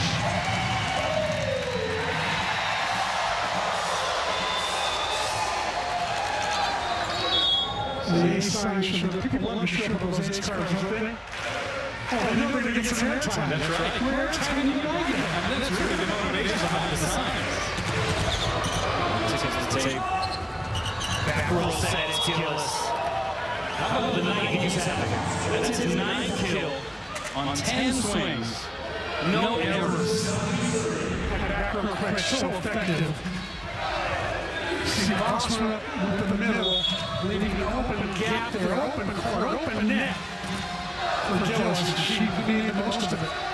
You talk about it too. He has been statistically the best passer on the floor for Irvine this season. Here's Galloway. The block is over there by Hawkins. Tella going backside. Moving a solo block against him. And he explodes on it. He is choosing violence here this evening to Demetrius Lucas. Jonas and Lucas put on a show, to say the least. Good peripheral vision by Lucas. See on the corner of his eye, the block was taking him behind. So he says, look out, go cross body, cross court. Middle set at Campbell. One-hand save by Dini. So Tella sidewinds the set to Galloway.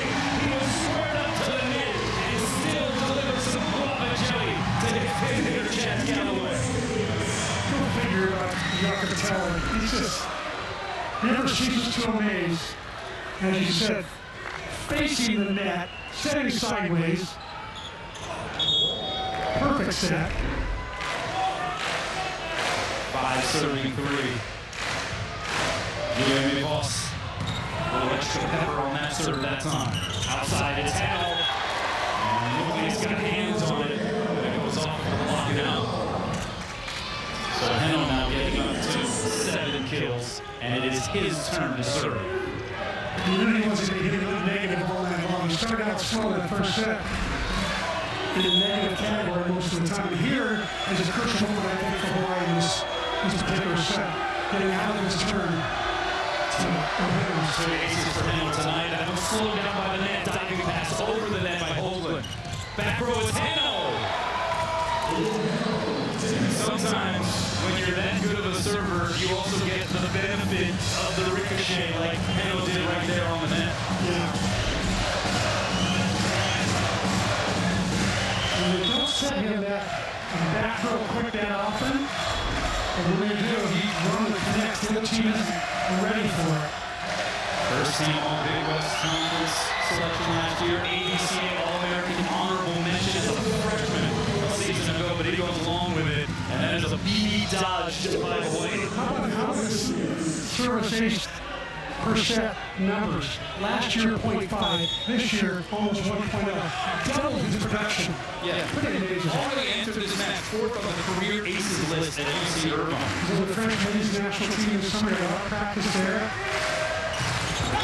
Into the net. Yeah, the guy who set the career aces record is a guy that's sort of been in the conversation with earlier, Carson Clark, who had 183. But last year, we mentioned he was a first-team all-conference and the first freshman and first team all-conference since Carson Clark back in 2009. And then violation going against Irvine. They got all the way down on the floor anyway. Hawai'i jumps in front, 7-36.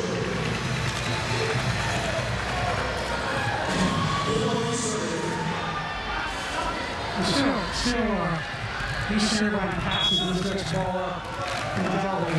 See if they go to the middle, like I know they want to. Pass by Hano. Step goes to Sani, and they get a touch. It goes long, no touch. And a point for Hawaii on the hitting error by Francesco Sani.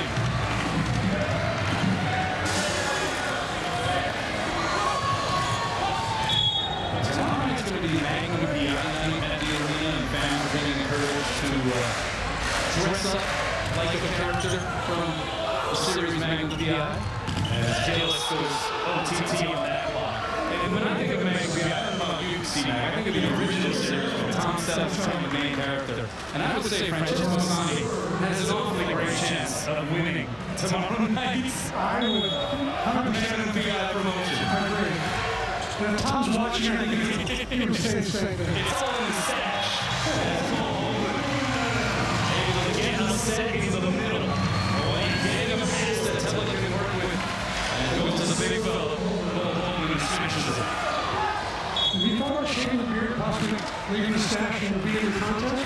I mean, it would be worth it, right? To make that kind of committed. And that one is straight down by the Both sides of it, working that middle, getting good passes. You gotta make it easier outside by having the middle be a factor. Good shot by Don.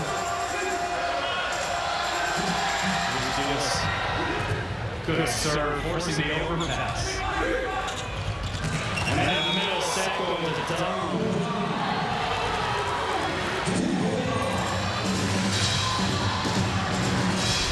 Is taking a lot of serves. Taking a run on him all day long. He's at 13 serve receptions to next person. And we got another one. Is sure 9. Slowing the pocket swing down. Sani threw the ball just overpowering that side. And he gets to 10 kills. And Irvine jumps in front. Joe Carlos does a great job of looking off the block that time, looking to the outside. He thought he was going to go to the left side instead of check it back. It was right side here, lots of room. Willis starts his problems on this serving rotation. D-set, Nucleus, saved up two hands style there by Carlos. And then Hannah going over the net with two hands. Set up the pocket, goes over to the drip, back a little bit, still able to score on. That's holding with another lengthy round. Milan Zarkovic, by the way, Hawaii bench, very active and vocal here in this third round. You also use the word animated? You can always use the word animated when talking about Milan. The pass there by Paulo. Back roll set, Gillis. He can do no wrong right now. He is having a night that would probably paint his career. With the good passes, you notice that Hawaii's middle Boston trying to guess, is it go to the middle or is it go to the back of the court? Very difficult decision. There's Tops in the middle. And he was able to pound it off the block. But this team is set up in middles. I cannot be set up in the first 2 sets, but all of a sudden now it's raining middle sets.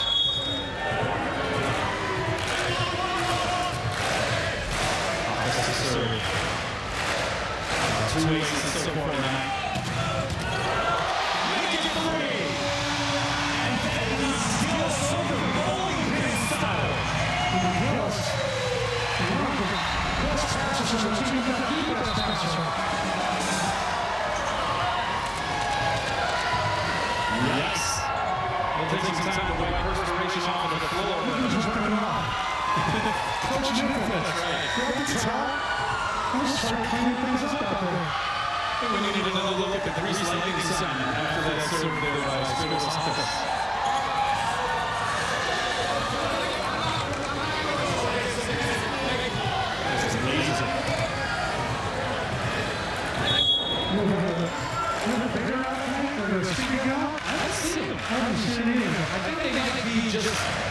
obstructed by some of the fans and gains in front of the seats.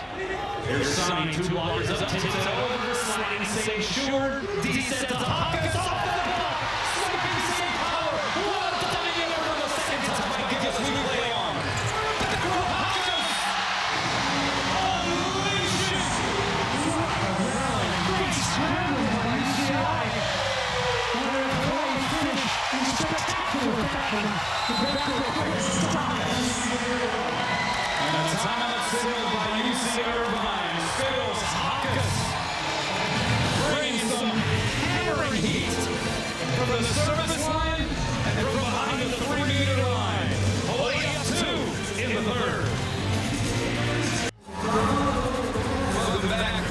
You believe we only have 2 weekends remaining here in Manoa of Rainbow Warrior Volleyball. Next week is UC San Diego coming to town for a pair of matches, which will include senior night. I want to say aloha to a slew of very key components here for the last 2 national championships. One hand set outside. Hano denied access by Demetrius Lucas. He's really tough on the outside blocking. Done a great job. 5 blocks. He's also got a lot of touches. Kept rallies alive. The great connection of Dini and Spiros putting in work here in the third. 14 serving 11. Hakas. Oh, he comes it a little long. But a good run. There's 4 straight points for Hawaii before that out serve. And Francesco Sani. The service error numbers exactly even. The service ace numbers exactly even. Oh boy, Dini. What a pass by Galloway. Look at this. Unreal. Really boy, his first pass of the night. Out of the Steelers' first one of the night. That's the second pass of the night. Unbelievable. Oh, he gets the 15 first. Thanks to some Chazmataz in server seat. Welcome back. I think the crowd's still buzzing. Pass by Chad Galloway. It's rare to see a pass of all the highlights that we see throughout a match. A pass get the kind of reaction that it got during the timeout of Chad Galloway. With Francesco Sani serve receive. I mean, that was crazy. Here's going to finish serve. 15-12 out of the timeout. Straight out by Hino. Look at the set. 3 blockers up. Almost just a rolling beach style shot there by Edir Hino. Feeling exactly the other spot of the court. You saw that Chaz Galloway came over a 3-minute block, leaving that left position wide open. Smart play. Really smart play. Hit it with an 8. That time he got his 9-2. Now he serves. 13 serves 15. Tickled to Tate. Tella going right away. It's Galloway up the ladder and down the shooting goes. And Hawaii quickly gets out of that Hino serving rotation, but there's Hino. Looking like he's suffering from a little discomfort after that awkward dive on the save.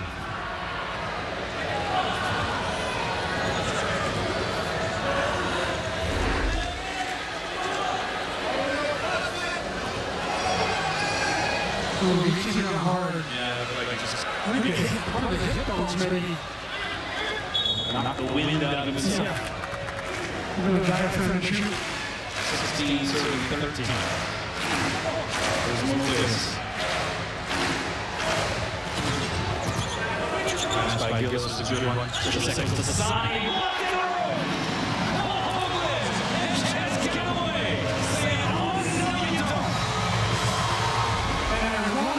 This is Hawaii's smallest block right there. Cole Holman with 6'4". Galloway with 6'3". Manoa Roofing Company putting on the hard hats on that occasion. Here's Gillis off the block and out. Cole Gillis with the minus touch here tonight for Irvine. He's having a magical night. Everything he touches, see the turn goes. He's got 12 kills, no errors on 13 swings. All he's doing, C-Mac, is hitting 923. Is that what you used to when you were backyard volleyball? No? I don't know anything that I can do that efficiently. Except yammer. Here's Galloway off the block out. Chaz Galloway getting into his groove. So one of the things Galloway's done over the past stretch of 5 or 6 matches, he's bumped up his average anyway, like over 400 a night. His using the end blocker is much, much better as opposed to getting into a block cross court. 18-14 for the minute. It was his little bit of a rut, if you will, at least by his incredible standards earlier in the season.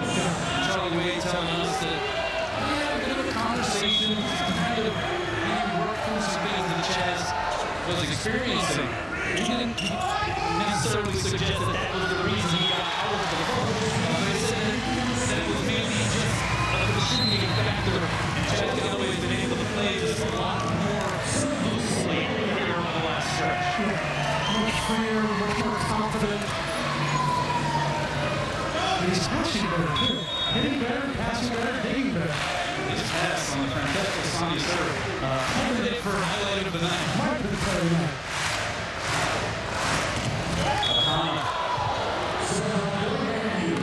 Flipped one of his front row guys. Going for it though.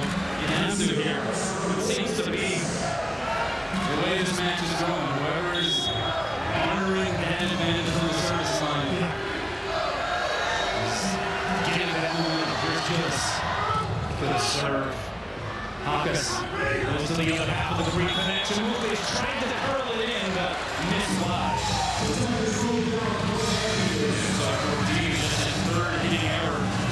Irvine within 2. Caused by a great deal of serve. First Hawai'i out of system pass. This guy is in some kind of zone right now. Pass by Hawkes over the net. The swing by Dom saved Galloway, but nobody could get his back. And that is 3 straight points for the Anteaters. Gillis causing headaches for Hawaii in just about every aspect of the game. And Irvine with it, one forcing Charlie Wade timeout. You said earlier, Gillis, Anteaters today's passer, they're on their highest percentage hitter, game in and game out. Inside the back row. That's to the left, this to the right. Great beach player too, by the way, playing the U.S. Collegiate Beach team. All big much freshmen. He had 12 kills, no errors, 89-23. Yeah. Liverpool on night. You can see some of the facial expressions and reaction. He's impressing even himself, I think, with the effort here this evening. Very well deserved for sure. All right, let's send it over to Ryan. What we got? On the Anteater team, there are obviously a lot of leaders, a lot of people really encouraging the team, but one of the true leaders of this team is center Joe Carlos, taking turns during the timeout to really talk to his team, spending time talking specifically to Coach Tippin about some of the things that he's seeing. In our conversation we had with the coach, he said that Carlos is one of the leaders of this team. The transfer from Irvine has really developed himself into a leadership role. Prior to this match, when Hawaii started being announced, Carlos was actually outside in the tunnel. He did not even come out and listen to any Hawaii starting lineups. He was meditating and concentrating on what he has to do in this match, really showing his leadership skills right now for the Anteaters. Back over to you guys. Hey, thanks a lot, Ryan. Yeah, what an addition, right? Joe Carlos, the transfer from Pepperdine. You also have Cole Holland, the libero transfer from UCLA. And both those guys played together for the Balboa Bay Volleyball Club. They won significant matches, championships, titles together. And so what they have brought sort of as a tandem from a leadership standpoint has been really valuable for this Irvine squad. And it's not like the Worsleys. The Worsleys grew up. One guy makes the first contact, Gage. Joe makes the second contact. And it's the same thing. It's what Niffin was suggesting that part of the reason for our success is we got 2 really good guys touching 2 out of the 3 balls to get our play started. Hawkes really had some blood exposed on his chin. They're attending to that.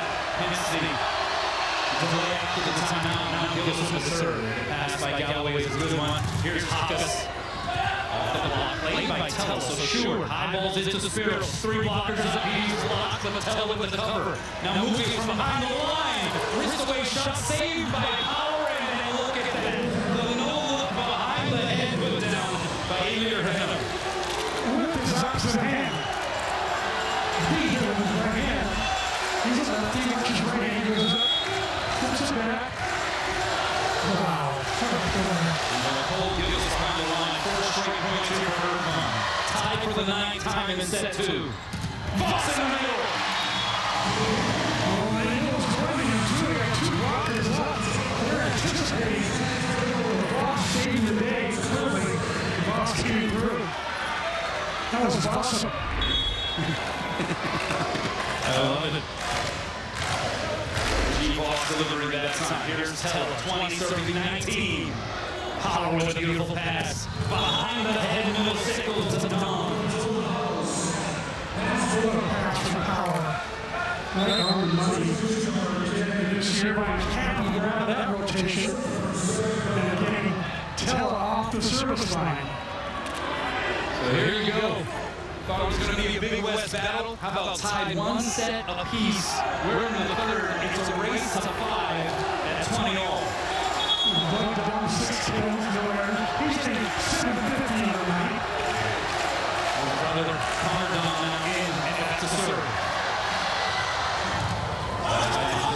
Tell off the net. So he goes high away. Muglias has to try to time it. Goes off the fingertips of the block. In ball around. Sonny, 2 hands it over. Diving pass by Tella. Muglias, oh, the set by Short was tight to the antenna.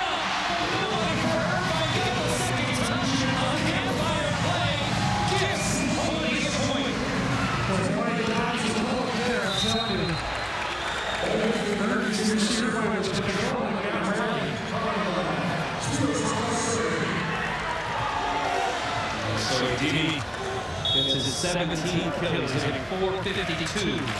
And now Huckus, see the advantage there. Along the jawline with the serve. Against the brain set, Sonny. Saved by Spiros. Here's Galloway, a big elevator shot. What a play by Spiros Huckus. Huckus doesn't know the service saver. He does a tremendous defensive back row. Right back. Give up his body and then turn. Galloway do the rest. Timeout UC Irvine. That's what he plays as a 2-point advantage. 20-20 here in set 3. Are you not entertained, C-Mac? Oh man, I get my money's worth. How about you? This is amazing. Chaz Galloway's in his 2nd game here since Big West play started, and tonight no exception. 9 kills, 13 swings, no errors. He's hitting 692. But what he's done in his 3rd seed, what he's done defensively, it has contributed big time. No question. These last 3 points, by the way, from a mental standpoint, are going to be the most difficult points that Hawai'i had so far tonight to get. Really tough. Hawaii's got to actually, in my opinion, they've got to pretend like it's 22 all and play aggressively, not when they get too conservative. About doing a wave here in the arena. I mean, there's a contest set on the 10. You got to guess? Yeah, I'm going to say 72. Okay, I got the numbers for it. Ticket issue, 7,399. The turnstile, 6,710. I was waiting for the ticket issue. I figured that was well done, sir. Remember, tomorrow will be, I think, a packed house. It'll be 10,000 because everyone wants to get on that MPI. We got a Rainbow Hawai'i softball score for you. Moving out, 4-2. And then Rainbow Warrior baseball team over at Western Common Stadium. They're up 2-1 on Bakersfield, trying to even that series. Out of the timeout, 22 serving 20. Just a little something off that time. Second one to Sani. And he pops it off the block and winds up about 12 rolls up across the way. He hits the ball so hard, doesn't he? And it's just a different sound when Sonny gets the ball. Everything looks like a nail when you're a hammer. That's right. That's right. The question is, will he bring heat here? Or will he go for the slow? But the net got in the way, and that gets Hawai'i another point. That's a big miss right there in that situation. 23 serving 21. It's G-Boss. He's trying to serve down the line with Hannah. Jump float, yes he does. Hannah gets the set, blocked by Nucleus. Carlos sets up Hannah again, loops it over the Nucleus block. Nucleus now gets the swing. The net slowed it down. Carlos may have gotten away with a miss hit, but they call it net violation instead against Irvine, so Hawai'i ends up with the point anyway. And Milan Zarkovic going crazy along the Hawai'i bench. It is a aloha ball here in the third, as David Niven is having a discussion with your Tulane Lee. I'm going to challenge it. We'll see. I think he will challenge the net violation. They've been looking at the road saying, look, I had to challenge. I apologize, folks. Well, that was an interesting sequence there. You had Joe Carlos, who attempted the two-handed save. Looked like it rattled around in there. I think the crowd, as well as the Hawai'i team, wanted to miss it. Yeah. But the call was actually a net violation.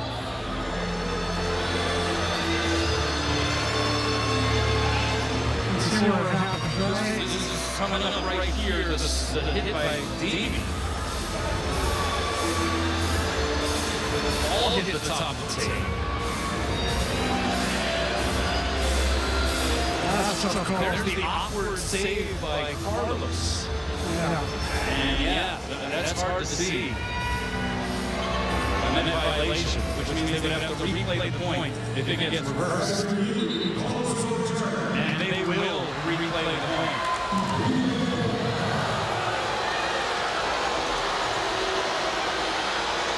So it will not be a low ball. Charlie Wade obviously does not like that prediction.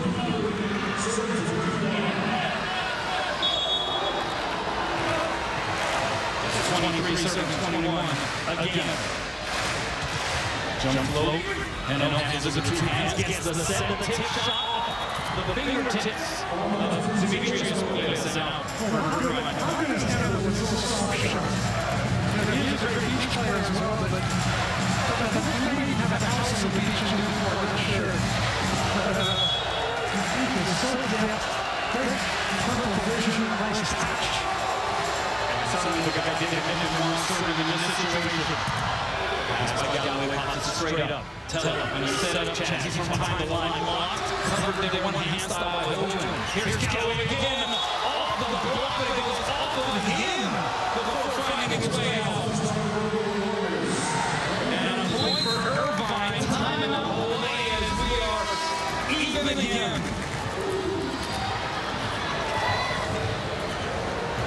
So the roof there, give credit to Joe Carlos at 6 feet, going up and still getting his paws on it. And it hit Galloway there in the thigh before it possibly was making its way out of play. Galloway's trying to tool the smallest and blocker that Joe Carlos. So the Carlos have none of it. Great play. The Fast 50, 2019 state champion. Taking this pretty easy. He's going to wave to our camera every time. Let's check in with Ryan Gillis. Ryan, what's up? Well, big side out for Hawai'i right now. Hawai'i coaching staff really concentrating on the passers, talking about handle serve. Also recognizing that he likes that change-up roll shot. Taking time to talk to those players on that front line right now, which include Demetrius Nucleus as well as Guillermo Boss, telling them they have to be ready for this roll shot and they have to pass this first contact. The three passers really taking a lot of time talking to each other. Chad Galloway, Spiros Hopkins, and Brett Short all huddling up really talking to each other about what to expect from this serve. A lot of pressure, recognizing that Irvine's the best server, perhaps the best server in the country. Really trying to close things out with that. Back over to you guys. Thanks a lot, Ryan. Yes, Mac, this is a high-leverage situation. Irvine has its best, most threatening server behind the line, tied at 23. And if he does serve short, as Ryan just alluded to, it could be Tell that has to pass it up, or Cole Hoagland that has to pass it up, because that's the short area that he likes to serve the most. Big serve coming up here, to say the least. 23 all in the third. Roll serve, sliding past Short, outsiders, Galloway off the block. Covered there by Short. Tella goes middle, Hogan off the block and down. Tella with that quick peek through the net before he went to his middle goal.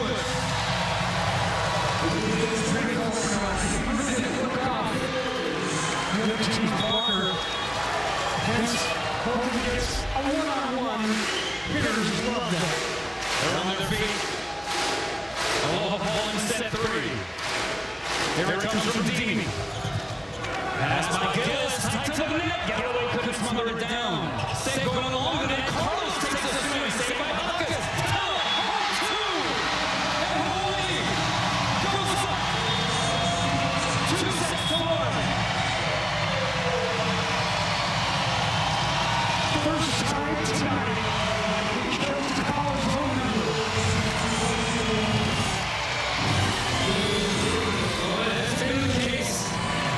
Several years now, when it has mattered most for Hawai'i, Yucca has been must-see television, and he's got Hawai'i with the advantage.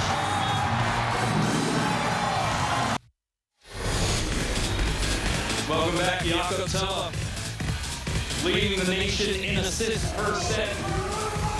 He has sold out 36 through 3 sets here in this match, and he has done some dynamic things out there this match. Set point. Put the Warriors up 2 sets to 1. He's really fun to watch. And I love watching Carlos too. He's such a fireball on his side of the court. Such a fast tempo offense for UC Irvine. This is just fun and entertaining match. He's so coaches talk about with their respective setters is the creativity. I think that's the thing that stands out. They seem to be able to pull off things that some setters wouldn't even necessarily think about in a moment. Yeah. They see Carl Faye watches more video than anybody else in the entire staff. He watches all the pizza discovery reports, so Carl will often talking during timeouts like this. And asking what should I be doing against certain players in certain situations. Well, Coach Tell him to his own mind again.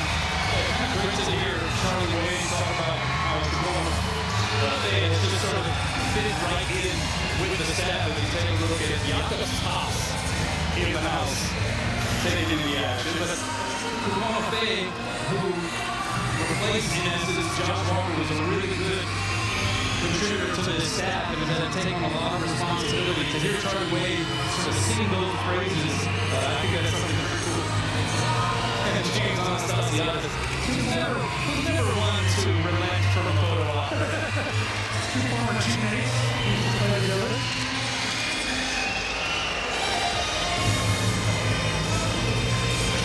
Kills, 12 kills in 13 tries, hitting 9-23. What a night he's having. Also a great night, 6 kills, hitting 750. No errors. And Sonny hitting 400. This has been pretty entertaining brand of volleyball we've seen. We saw some crazy matches earlier tonight in the Big West, right? You had Long Beach State, which had to pull off the reverse sweep against CSUN on the road tonight. You had UC San Diego at home winning in 5 over UC Santa Barbara. Now Hawaii got 2 sets to 1, set 4 underway. Gillis, claw back, gets his own cover. Carlos goes right back to Gillis. This is a stutter step approach. The diving save over the net by Galloway. A bit of a miss hit there by Campbell and Gillis.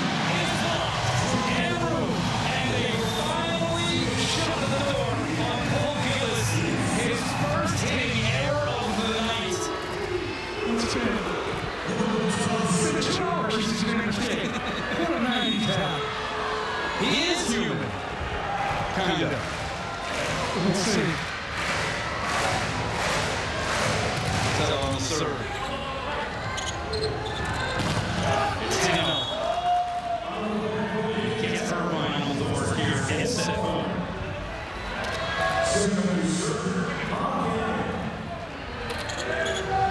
Joe Carlos with a creative set there. Not a true pick. Head over that row. Steady force this Irvine team, according to David. Good dig there by Sonny. Look at the set, it was a little off the mark. Just sort of broad jump his way there. Now Hawkes over the block dug up by Heno. One hand set Carlos. Save there by Tello. Hawkes trying to cut it thin there, diving save Carlos. Here's Gillis. And he hits it wide. I don't believe it. That's back-to-back hitting errors for Will Gillis. Not like him, that's for sure. Not tonight, that's for sure. Mr. Steady. 271. There's Hawkes. Sending it across. 8 kills at 304. 3 service aces punched up off the net there by Carlos. And he'll swing, tips it over the block. Galloway the save, scramble play by Hawai'i. Swung up in the air by Power on the falling save for Irvine. And then Sonny blasts it long. They're going to call it a touch, however. And Irvine gets the point. What was happening on that sequence? Everything tonight.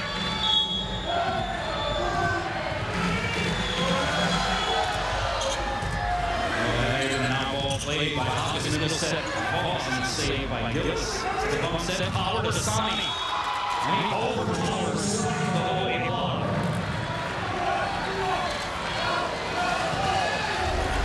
Sonny's another U.S. beach collegiate player. He's got all the shots.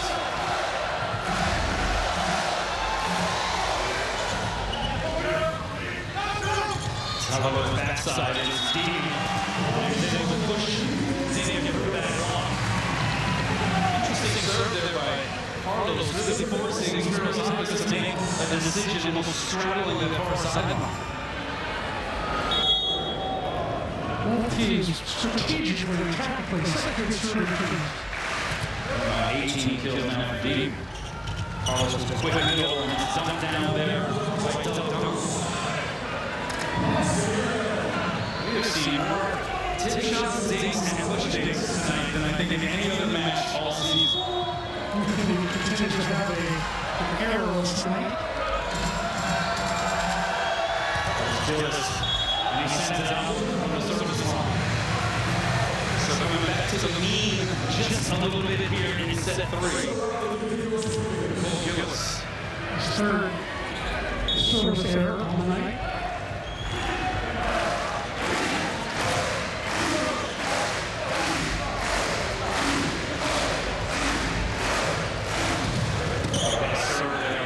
Great pass, Power, back row set, Gillis tips it into the net.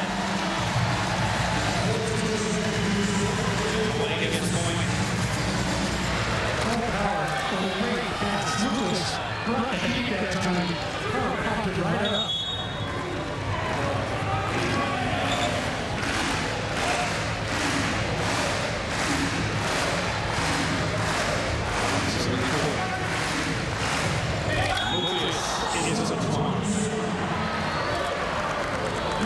Error number 4 on the night.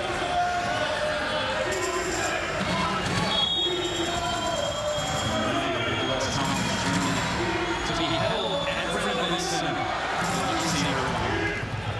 Interesting conversation around that as Moquist comes it through the block again. He's up to 19 kills. He's starting to approach his season high at 22. Which he had against UCLA. David Niven suggesting that Reverb Center might be the most level playing field in terms of the environment, in terms of the layout, the travel, and all that stuff of any of the potential hosting facilities in the Big West. Now, retreat back to serve after he gets that kill. We're tied at 6. What would be your reaction to what Dave did? I would agree with this. The 3 sites where it's been developed so far, it is the most neutral.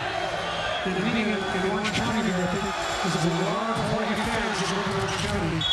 And they were trying to support the Warriors during that week. It's a wonderful facility, for sure.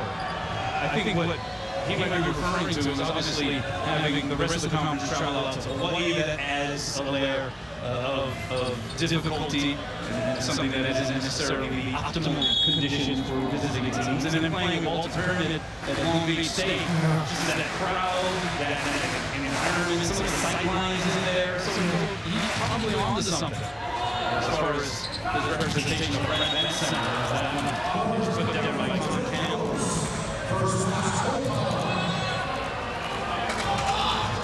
It's going to be a great event. I'm looking forward to it. We'll be out there. We'll be there. We'll be bringing you the first couple of days.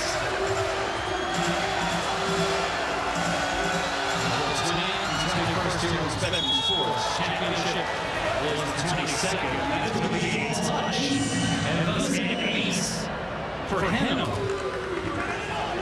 And that's his 3rd ace of the match. So he's now up to 76 aces on the season. Students just could not get it out of the way. 8-7. Rolls serve pass by Galloway. High ball set. Hawkins rises high. And then pulverizing the set.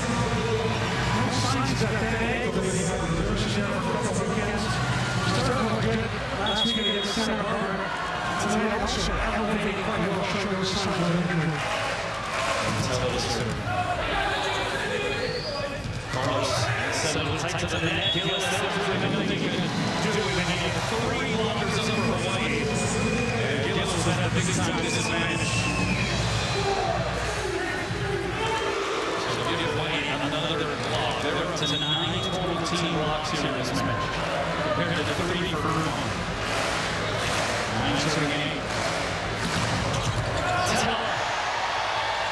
Almost got the ace there. Good chase down touch by Sonny. Short the first touch. Gets it home. G-Force. And Hawaii has scored 3 straight. Well, the boss is 6th attack of the night. When he gets the ball, he fits between 400 and 500 for his kill percentage, so he would love to see the ball more. Carlos going D-set to Sonny. Roll shot, sliding, save. Nucleus. Scramble play for Hawaii and Hawkins. So he went up with just a crack at it and got the touch. Time out Irvine. Hawaii has scored 4 in a row. They're up 11-8 in the 4th. Shakas for Hawkins against the triple block.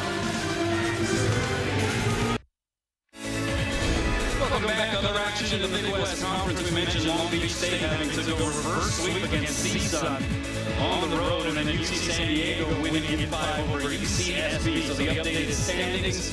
Obviously, you had a lot of Hawaii fans who were Matador fans for a time there in that match, but Long Beach State prevails. And you see the separation, top 3, bottom 3. Pretty distinct at the moment. UC Irvine still in first place at 6-0. Hawaii trying to change that. Gillis is up and hits the scoreboard overhead. And then Hawkins couldn't get it down. The save by Sonny. Notice that's a Campbell off the block. Hawaii now with the advantage. Here's Hawkins.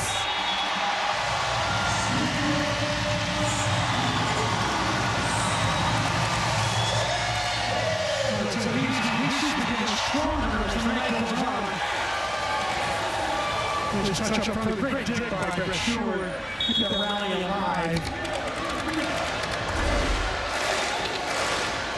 Skiros has awakened here this evening. Great serve by Tella. How about that effort by Sonny to keep the sequence going? Hawkins! Drop it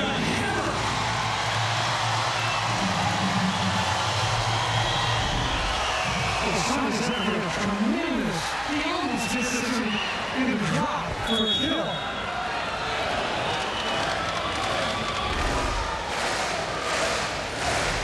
Hawkins just showing some sheer ferocity at the net. Serve though gives it to Irvine.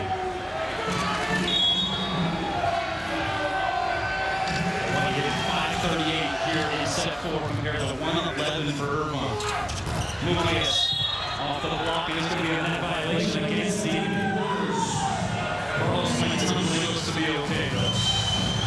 And it's 10 serving 13. That's set by Chella, not his best of the night. Low and dying at the net. Lucas is kind of small blockers on his left. The out-serve gives it right back to Hawaii.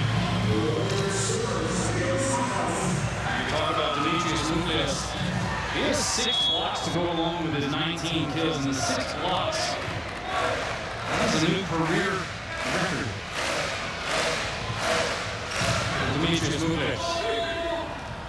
Outside, it's Gillis. Diving save by Shore. Voss with the set. Galloway got under it a bit. Irvine gets to 11. Not characteristic of Galloway. Hit that kind of outball there. Given his last 5-6 matches. It's his second hitting error of the match. Here he is again. 3 blockers up. The cover there by Shore. Tella going reverse style. Dimi is dug up there by Eno. So Carlos eyeball it to Sani off the block. It's drifting, and it finds its way out of play. And Irvine gets to the 12 here in the 4th.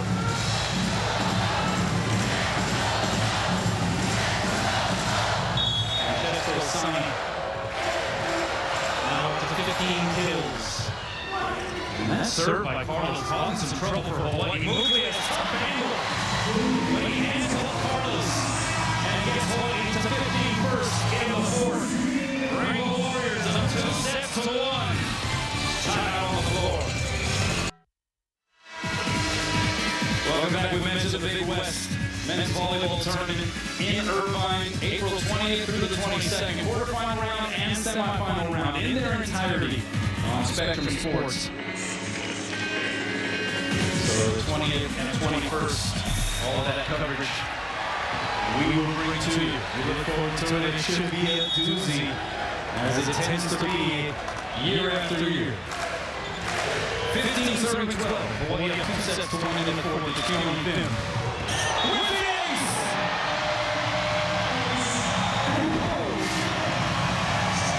It's become a bit of a sensation, even on the road. When he just decides to bounce it during timeouts off of the floor, he gets even opposing members of the fan base. He gets them yelling in response. That was another final serve. Carlos takes it out, press roll. Good set to Gillis. Block back. Carlos going middle, and Irvine gets the point anyway as Dom puts it down. Great scramble improv there by the Anteaters.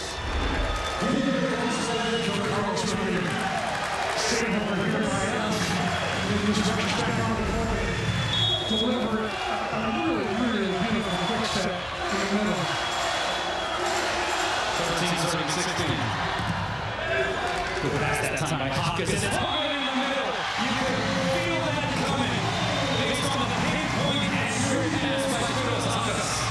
Hawaii's only got 13 sets going in the middle. That's less than 13% of their sets. Normally they set the middles between 20 and 25%. Says a lot about Irvine's good serving. It's keeping Hawaii's setter Chella off the net, unable to set the middle. Kills a piece for Hogan and Voss. Mulius sends it out. Service setter number 5. That's not a category number lead, by the way.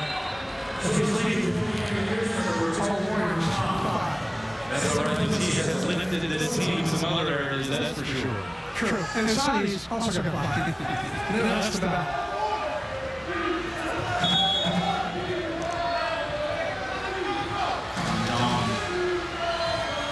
ready to serve.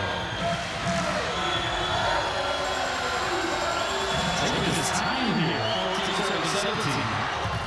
Pass by Hawkins goes over the net. Handle trying to take advantage and somehow finds his way back over on Irvine's side. Handle, the set was a little low. It didn't matter. He still was able to take advantage.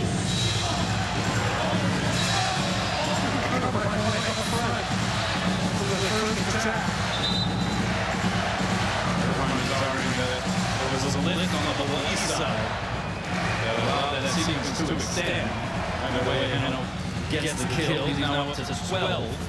It did 214, which is significantly below his 309 season average.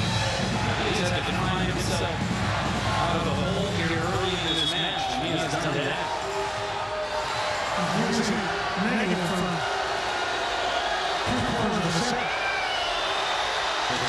15-17. Tella, going deep set to Lucas, and he demolishes it.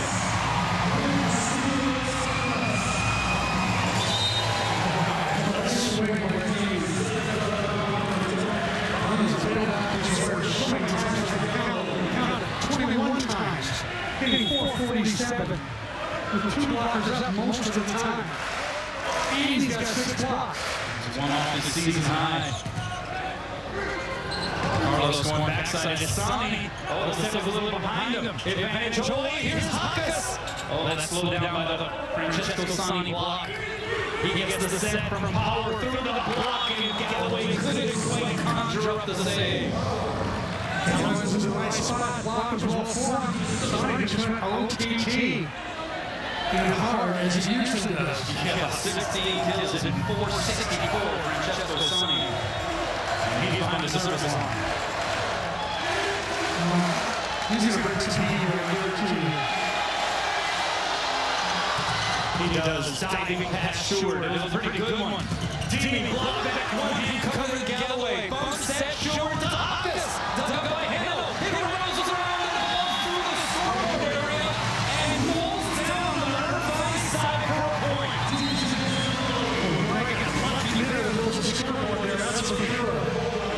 And it didn't just have the scoreboard, it actually rattled around up there.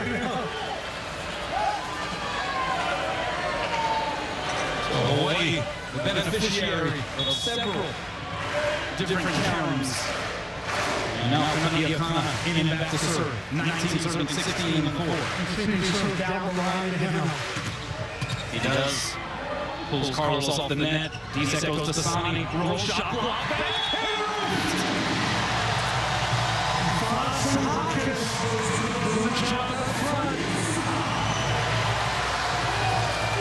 That's now 10 total team blocks for the home squad.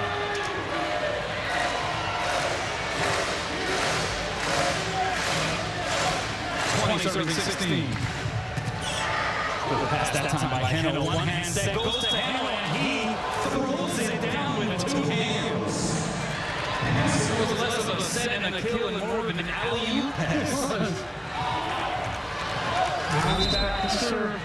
This is a crucial rotation right here. And when the comes out, Short comes back in. Here we go. This is a vital rotation right here. Here Heno to serve. You can feel the anxiety in the building every time this guy behind the line. Galloway, well done. Here's Hakas rising high, going cross court. Didn't get a touch. Misses wide. And it's a point for Irvine. I think Charlie Wade is going to challenge this. And he's going to suggest that there was a touch. Always the most difficult review that we have when it comes to this replay system. Should have been called for touch on the defender cross court along with the block. Right there, oh yeah. Another touch. Fingers come back, yeah. Left hand of Campbell. That resolution. You're right, C-Man. Yeah. From that angle, it doesn't look as convincing.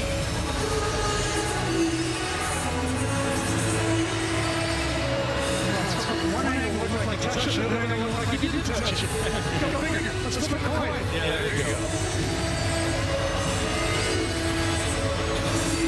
Was there a touch on the back end by the defender? Can you even see from any of these angles whether or not the defender may have touched it?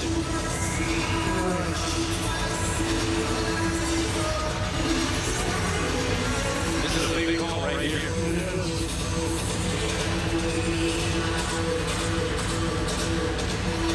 Right there, looks like touch there. That angle. Touch Campbell's instead of Mainly just taking the headset off. Marcus was in disbelief that it didn't get the ball.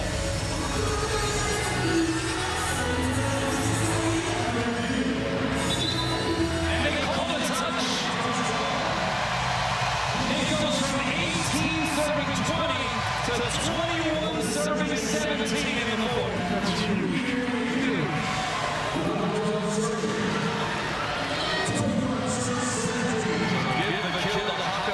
He's up to 14 put downs, hitting 419, and it is Yakutella to serve. And Jackson. Carlos chases it down, somehow sets Sonny, who gets blocked, but they're still playing on miraculously. Here's Gillis. Good job guarding the back end there by Galloway. Here's Timmy. Are you for real?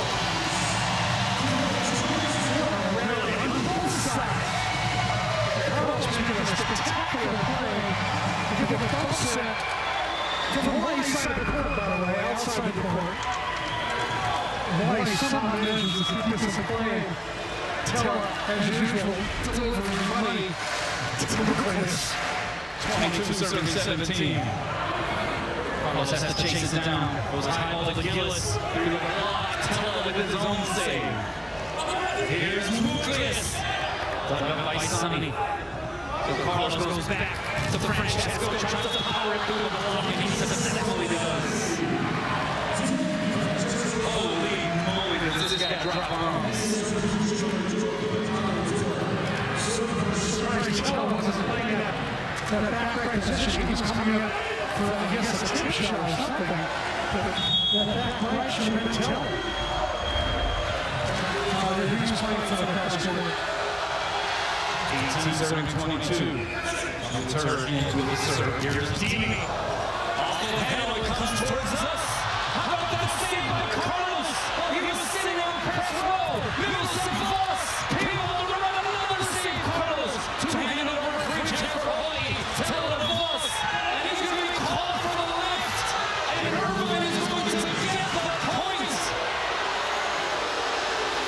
That was crazy.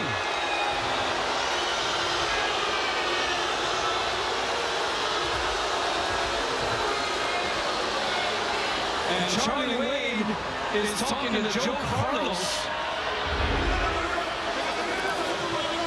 And they're smiling. Look at this play here. Carlos jumps over the table and saves it to keep the sequence going. But it seems as though after a discussion between Matthew Laveau and Wayne Lee, that they're going to make another ruling on the play. I'll tell you what it is. You can't have both feet off the floor and be sitting over the press table and make a play. You're going to have at least one foot on the floor, I believe. That's a good call there, C-Mac. I think that's exactly what Charlie Wade was telling Joe Carlos. And basically saying, hey, look, that was one of the most unbelievable plays I've ever seen. But I think there was something wrong with it. Yeah.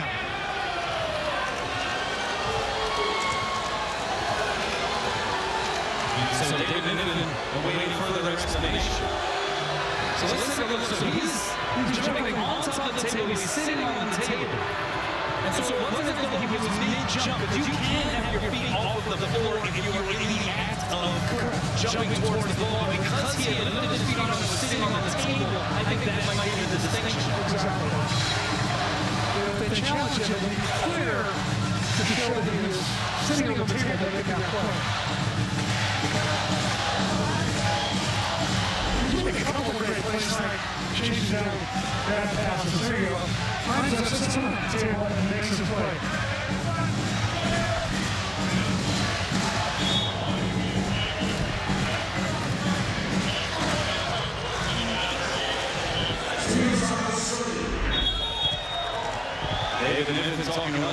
swear I have seen a lot of great Hawaii volleyball players jump over the table on stage and come back into the field to play.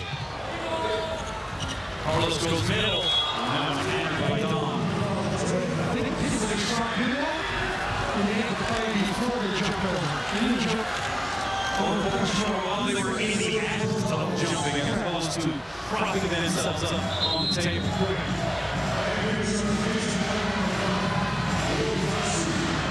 William Darcy, now a 6'10" freshman from Brisbane, Australia. They brought into the match. It is 19-23. This thing has had a bit of everything tonight. And still some drama here in the fourth. Hawkins with the overpass. Put down by Sonny. It has to be said, C-Man, he has struggled with Joe Carlos' serve all night long. Yeah. He's got 2 timeouts left. I guarantee he'll call the other here. Short takes it, but it's another overpass, and it's going to be a violation against Tella. And it's a point for Irvine. They've scored 3 straight. It's 21 serving 23. Charlie Wade signals for a timeout. Hawaii has to figure out a way to decode this tricky serve by Joe Carlos. Isn't it ironic that some of the most crucial points are earned by slow serves? I mean, you have a guy like Francesco Sani, a guy like Elir Handel, and their dynamic serves, and it is Joe Carlos who just very surgically places it in a certain part of the court, causing Hawaii all kinds of difficulties. Sure was trying to help out Hawkins by taking the last pass, but probably should let Hawkins just take it and not make play on the run like that. Let's check in with Ryan. Ryan, what we got? Hey, next one over here on the Hawaii sideline. A lot of it is, of course, thanks to the pass, but one player who in particular who is leading this team, Jakob Tella. We talked to the senior center earlier this week, saying he's really trying to relish every single moment left in this arena, really soaking it all in, and helping him soak it all in is his parents, Maria and Hendrik, who flew in on Thursday. They plan to be here through senior week, as well as join the team on the road next week at the Big West Conference Championship and potentially going on to the National Championship. So the Tell is planning to be here for some time, cheering on their son. Back over to you guys. Thanks a lot. Jakob putting in yeoman's work again. 47 assists, 2 kills, an ace, 7 digs, a block. It's about 12 assists per set. That's going to lead the country easily. There's Mon. We saw Henrik, now Maria there in the shot.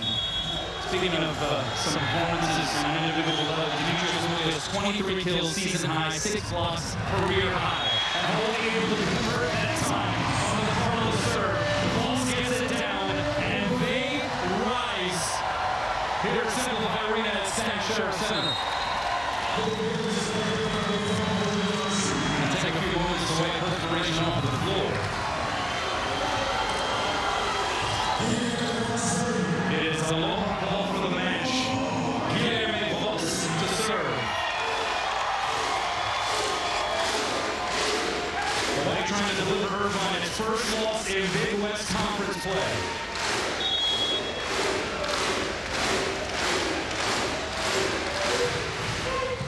Pass by Power. Carlos going back row, handles deep corner, punched up in the air by Voss, stopping second touch there by Holden. Free chance here for the Anteaters. Carlos goes middle, and a windshield wiper swing, Doug Dom, able to find the center flex. So good at setting those quick sets. Dom, that quick arm, as you say, windshield wiper style. He's had a great night tonight. And guess who's been in trouble from the service line? Pass Galloway. Nelson Hoffman!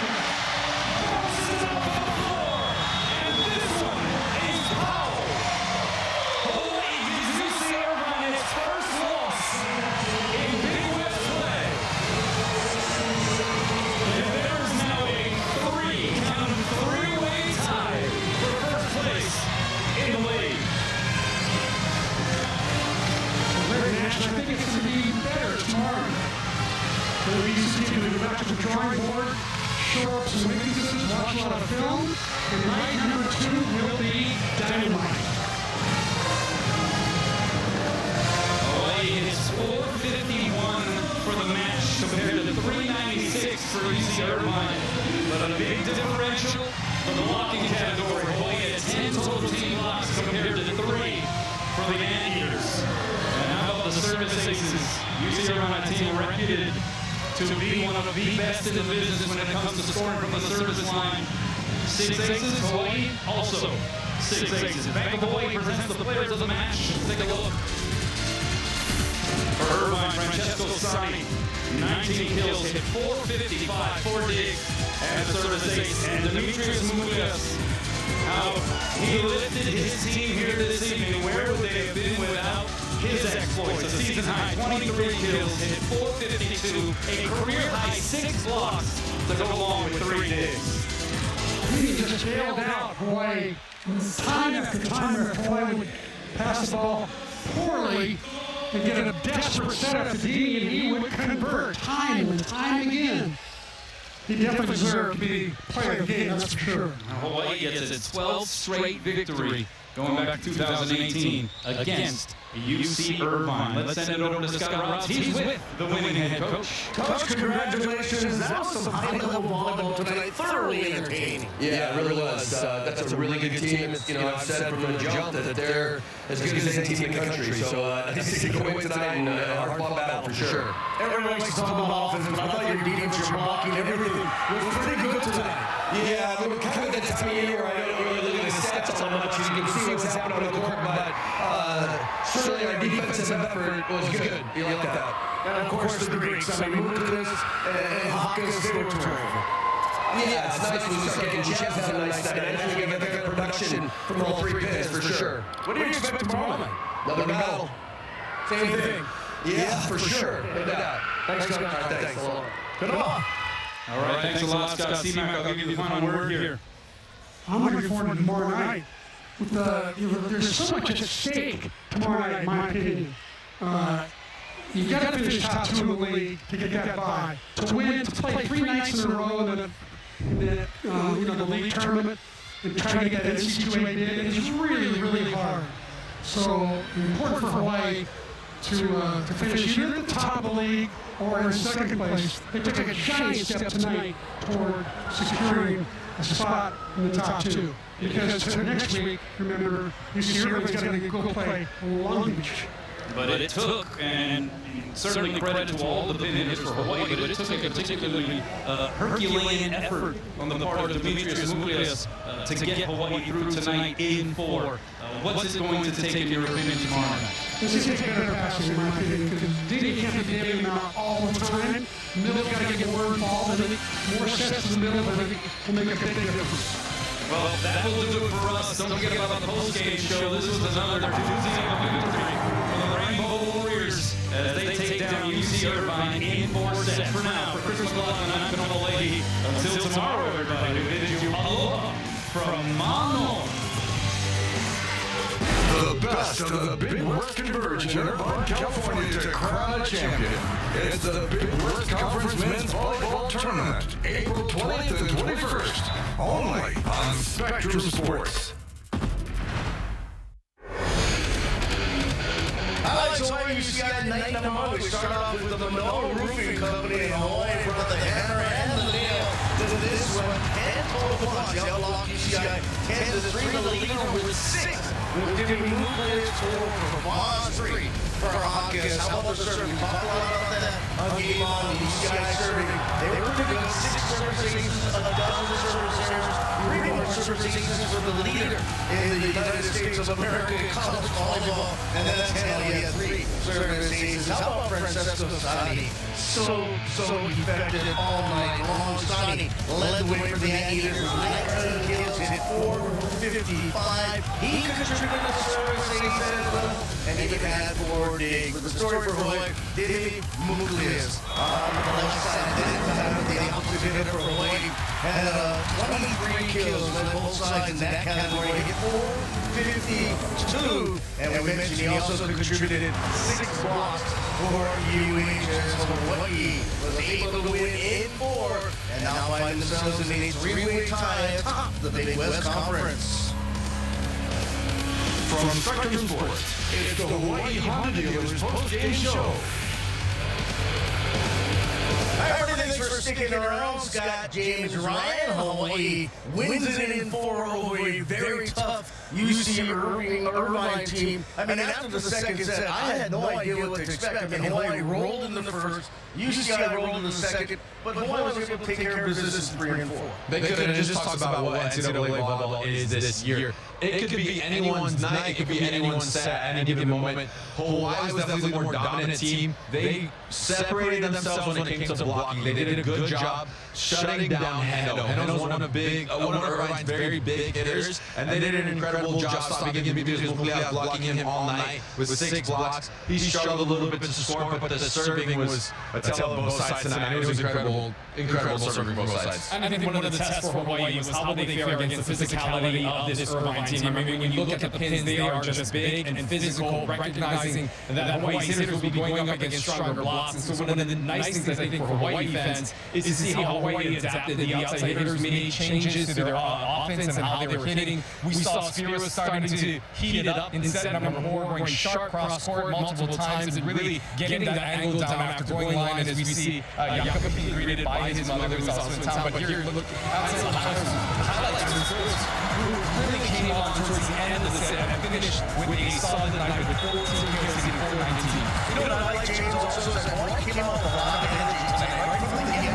There had been time maybe when they played it's not quite the level of Irvine where it kind of looked like they were in cruise control. They knew what was at stake tonight. They definitely did, and it's just that time of the season where Big West is slowly starting to wrap up. You don't want to leave anything up to RPI. It's the time where everyone's going to play their best volleyball. They've had about 3 months under their belt, 4 months of regular season play, off-season play, and now it's when it really, really matters. Every set, every point moving forward is going to matter, and I think they understand that. They've been in this situation the past 2 years as national champions, but they've been in this situation for the past 4 years and contending for it. So they know what it's going to take moving forward for this next month of incredible volleyball. I think one of the things that's also very telling is you just watch the body language on this Hawaii team compared to other teams that we see come into this arena, and they don't get phased. I mean, this is a team, as James said, has been there before. They've won a national championship. They know how to handle themselves under pressure. There's not a lot of panic on the players' faces. I mean, they're very calm. They're speaking to each other. It's almost very business-like, and you can really tell that they trust each other and they share a lot of information back and forth.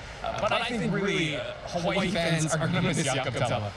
Tonight, he just made some unbelievable plays from that backwards 3 set in set number 1 to just diving back sets, going from the left front, jacking it over his head all the way to the right side. Jakob does so much things that I don't think go unnoticed in this year. Really cleaning the ball player like that play.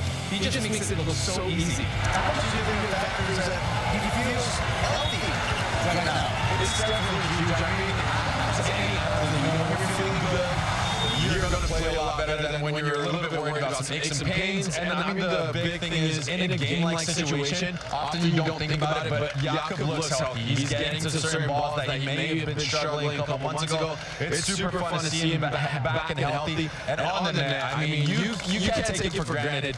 A lot of teams are going to jump with him. A lot of teams are going to hesitate to move to the pins. Jakob is very special. Something that I want to touch up on that Ryan said, and just repeat it. His ability to shoot the ball back to Dimmy cross court from 20 feet away, not a lot of setters can do that. And he does it at an incredible and efficient rate. All right, let's take a look at the final numbers from this one. First Insurance Company of Hawaii presents it. And there you see the overall numbers at the top of right. Look at that. 451 for Hawaii. And 9 errors. I mean, just the efficiency of that, really just goes to show how Hawaii's attackers don't get frustrated at times. They keep it in play and they force the other teams to make bad. And Hawaii makes their errors points in other ways. 10 blocks, as well as just the defense really for both teams, 32 to 33. We really thought that this would be a defensive battle, and we saw it tonight. So there you see the final numbers. Hawaii wins it in 4. And, James, you brought up a point before we came on. We were looking at the serving numbers for UCI. They had 6 serving aces. But you said that they only had 1 more ace after set number 2. Yeah, Hawaii did a really good job responding and kind of taking a little bit more control of their big servers. going into that third set, UC Irvine had 5 service aces. They only added 1 more after that. Hawaii did a very good job of just kind of like popping the ball up, just keeping the ball in play, trusting that their pin hitters are going to make a play out of it. Did an incredible job. And Brett Sheward, kudos to him because he stepped into the seams so well tonight, and you can see he's a great libero. He's established himself, but game by game, he's just getting even better and better. And he's a big part of that serve receive for them. All right, let's take a time out. When we come back, one of the heroes from tonight's victory is going to join us here in the corners. Hawaii wins it in 4.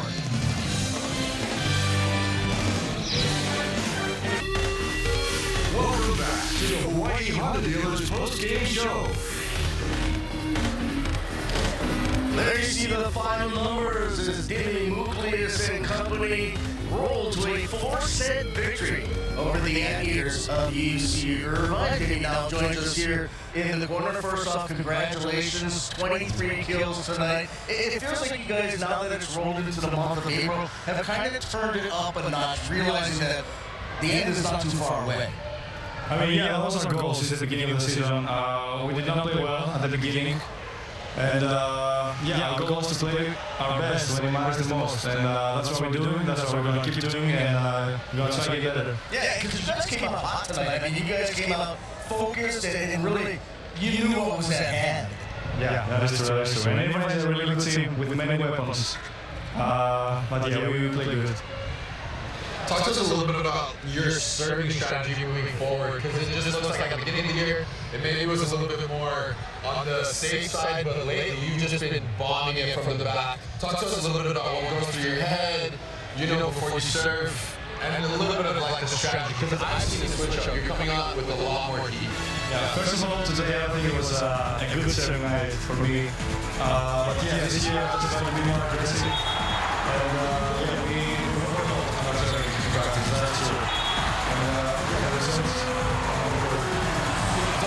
Walker, you rarely see a left-handed left side hitter. It takes some adjustments.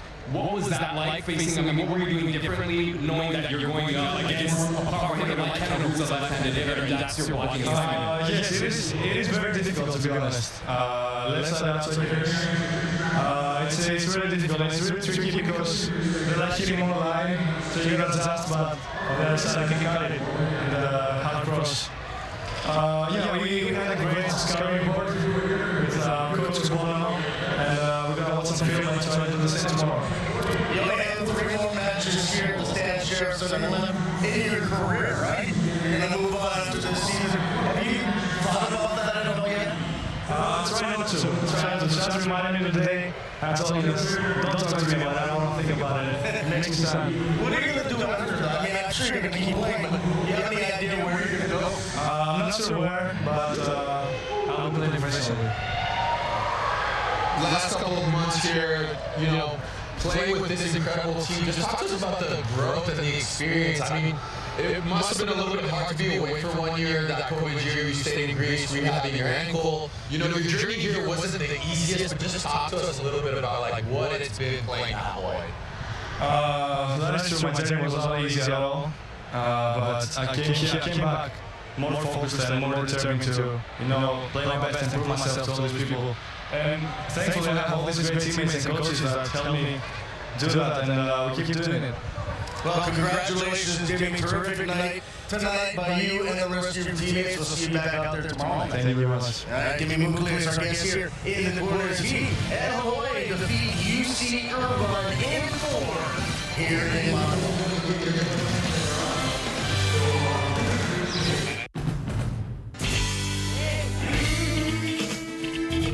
The beauty of life is feeling good and feeling free. With the right ride, you can do anything and go anywhere. New fuel-efficient Hondas are arriving daily. Get out there and let your song be heard. See a friendly Honda dealer today and tell them Henry sent you. If you knew Heineken Silver was really getting Viking soda.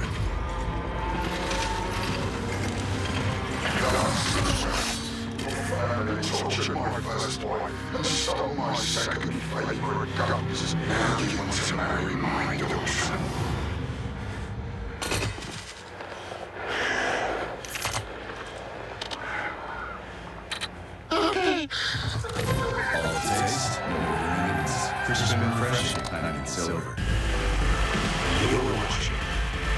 Spectrum Sports. Spectrum Mobile is the fastest growing mobile provider in the nation. And now is the time to switch. Buy one unlimited line for $29.99 and get your next line free. Spectrum Mobile delivers reliable service coast to coast with unlimited talk, text, and data. Plus, nationwide 5G is included. So get one unlimited line for $29.99 and get your next line free for 12 months. Visit SpectrumMobile.com/unbeatable, a Spectrum store, or call 844-486-2999 today. Stop! Don't make it a social campaign! What? The Spectrum Reach ad portal puts our business on the best of TV and streaming. You can do it yourself, run it on a computer, and you can afford it. You're me? And you? Wiser. The ad portal helps us grow. It targets customers right down to the zip code. You came back in time? Wait. Right down to the zip code? And put Ziggy in the ads. The customers love him. Advertising live TV and streaming. The future of your business will thank you. Spectrum Reach, one advertising partner, and done. Welcome back to the Hawaii Honda Dealers post-game show. All right, guys, this one's in the books. Hawaii gets the W. Look at that, a three-way tie on the Big West Conference standings. Hawaii won state Irvine. Just exactly what I think most people probably expected the three matches remaining. So let's take a look at the upcoming schedule. The rematch tomorrow night. We'll have it for you right here. Beginning at 6:30, the game up presented by Bank of Hawaii. Then the next weekend, the final two regular season matches. UC San Diego in town to take on the UH. Then you see the Big West tournament and hopefully into the NCAA tournament. Well, tomorrow night, the rematch is always... It's always tougher the second night around. You guys expect that to be the case? 100%. For multiple reasons. One, Irvine's definitely going to come here a lot more comfortable. We saw they eased those nerves after that first set. And also the scouting report. You've played against those opponents, and as a player, yeah, the scouting report helps, but when you physically see it, like live action, it definitely helps you to know what to expect the second night. So tomorrow night, I expect an incredible game here. Yeah, I think it's really going to be the adjustments of Irvine and how they're going to counter some of what Hawaii brings to the table. It seemed at times when Irvine was starting to get some momentum, Hawaii just turned into another gear, was able to make some crucial plays, and that's one of the things that Coach Finn knows and recognizes with this Hawaii team. He says they're not dominating in any one area of the game. They are better outside hitters on other teams. They're better mid-middles. They're better servers. But the thing that Hawaii does really well is that there is a collection of talent that play very good together, and it's awfully difficult to break them up once everyone's rolling. So they have to just try to find a way to get some of those points, especially I think in transition. They have to clean some of those things up if they want to come up with a different result. Well, what makes tomorrow night's match, I think, even bigger is the fact that next week, Hawaii plays UC San Diego. Can't take them for granted, but long as you stay at UC Irvine, we'll face off against one another to end the conference season.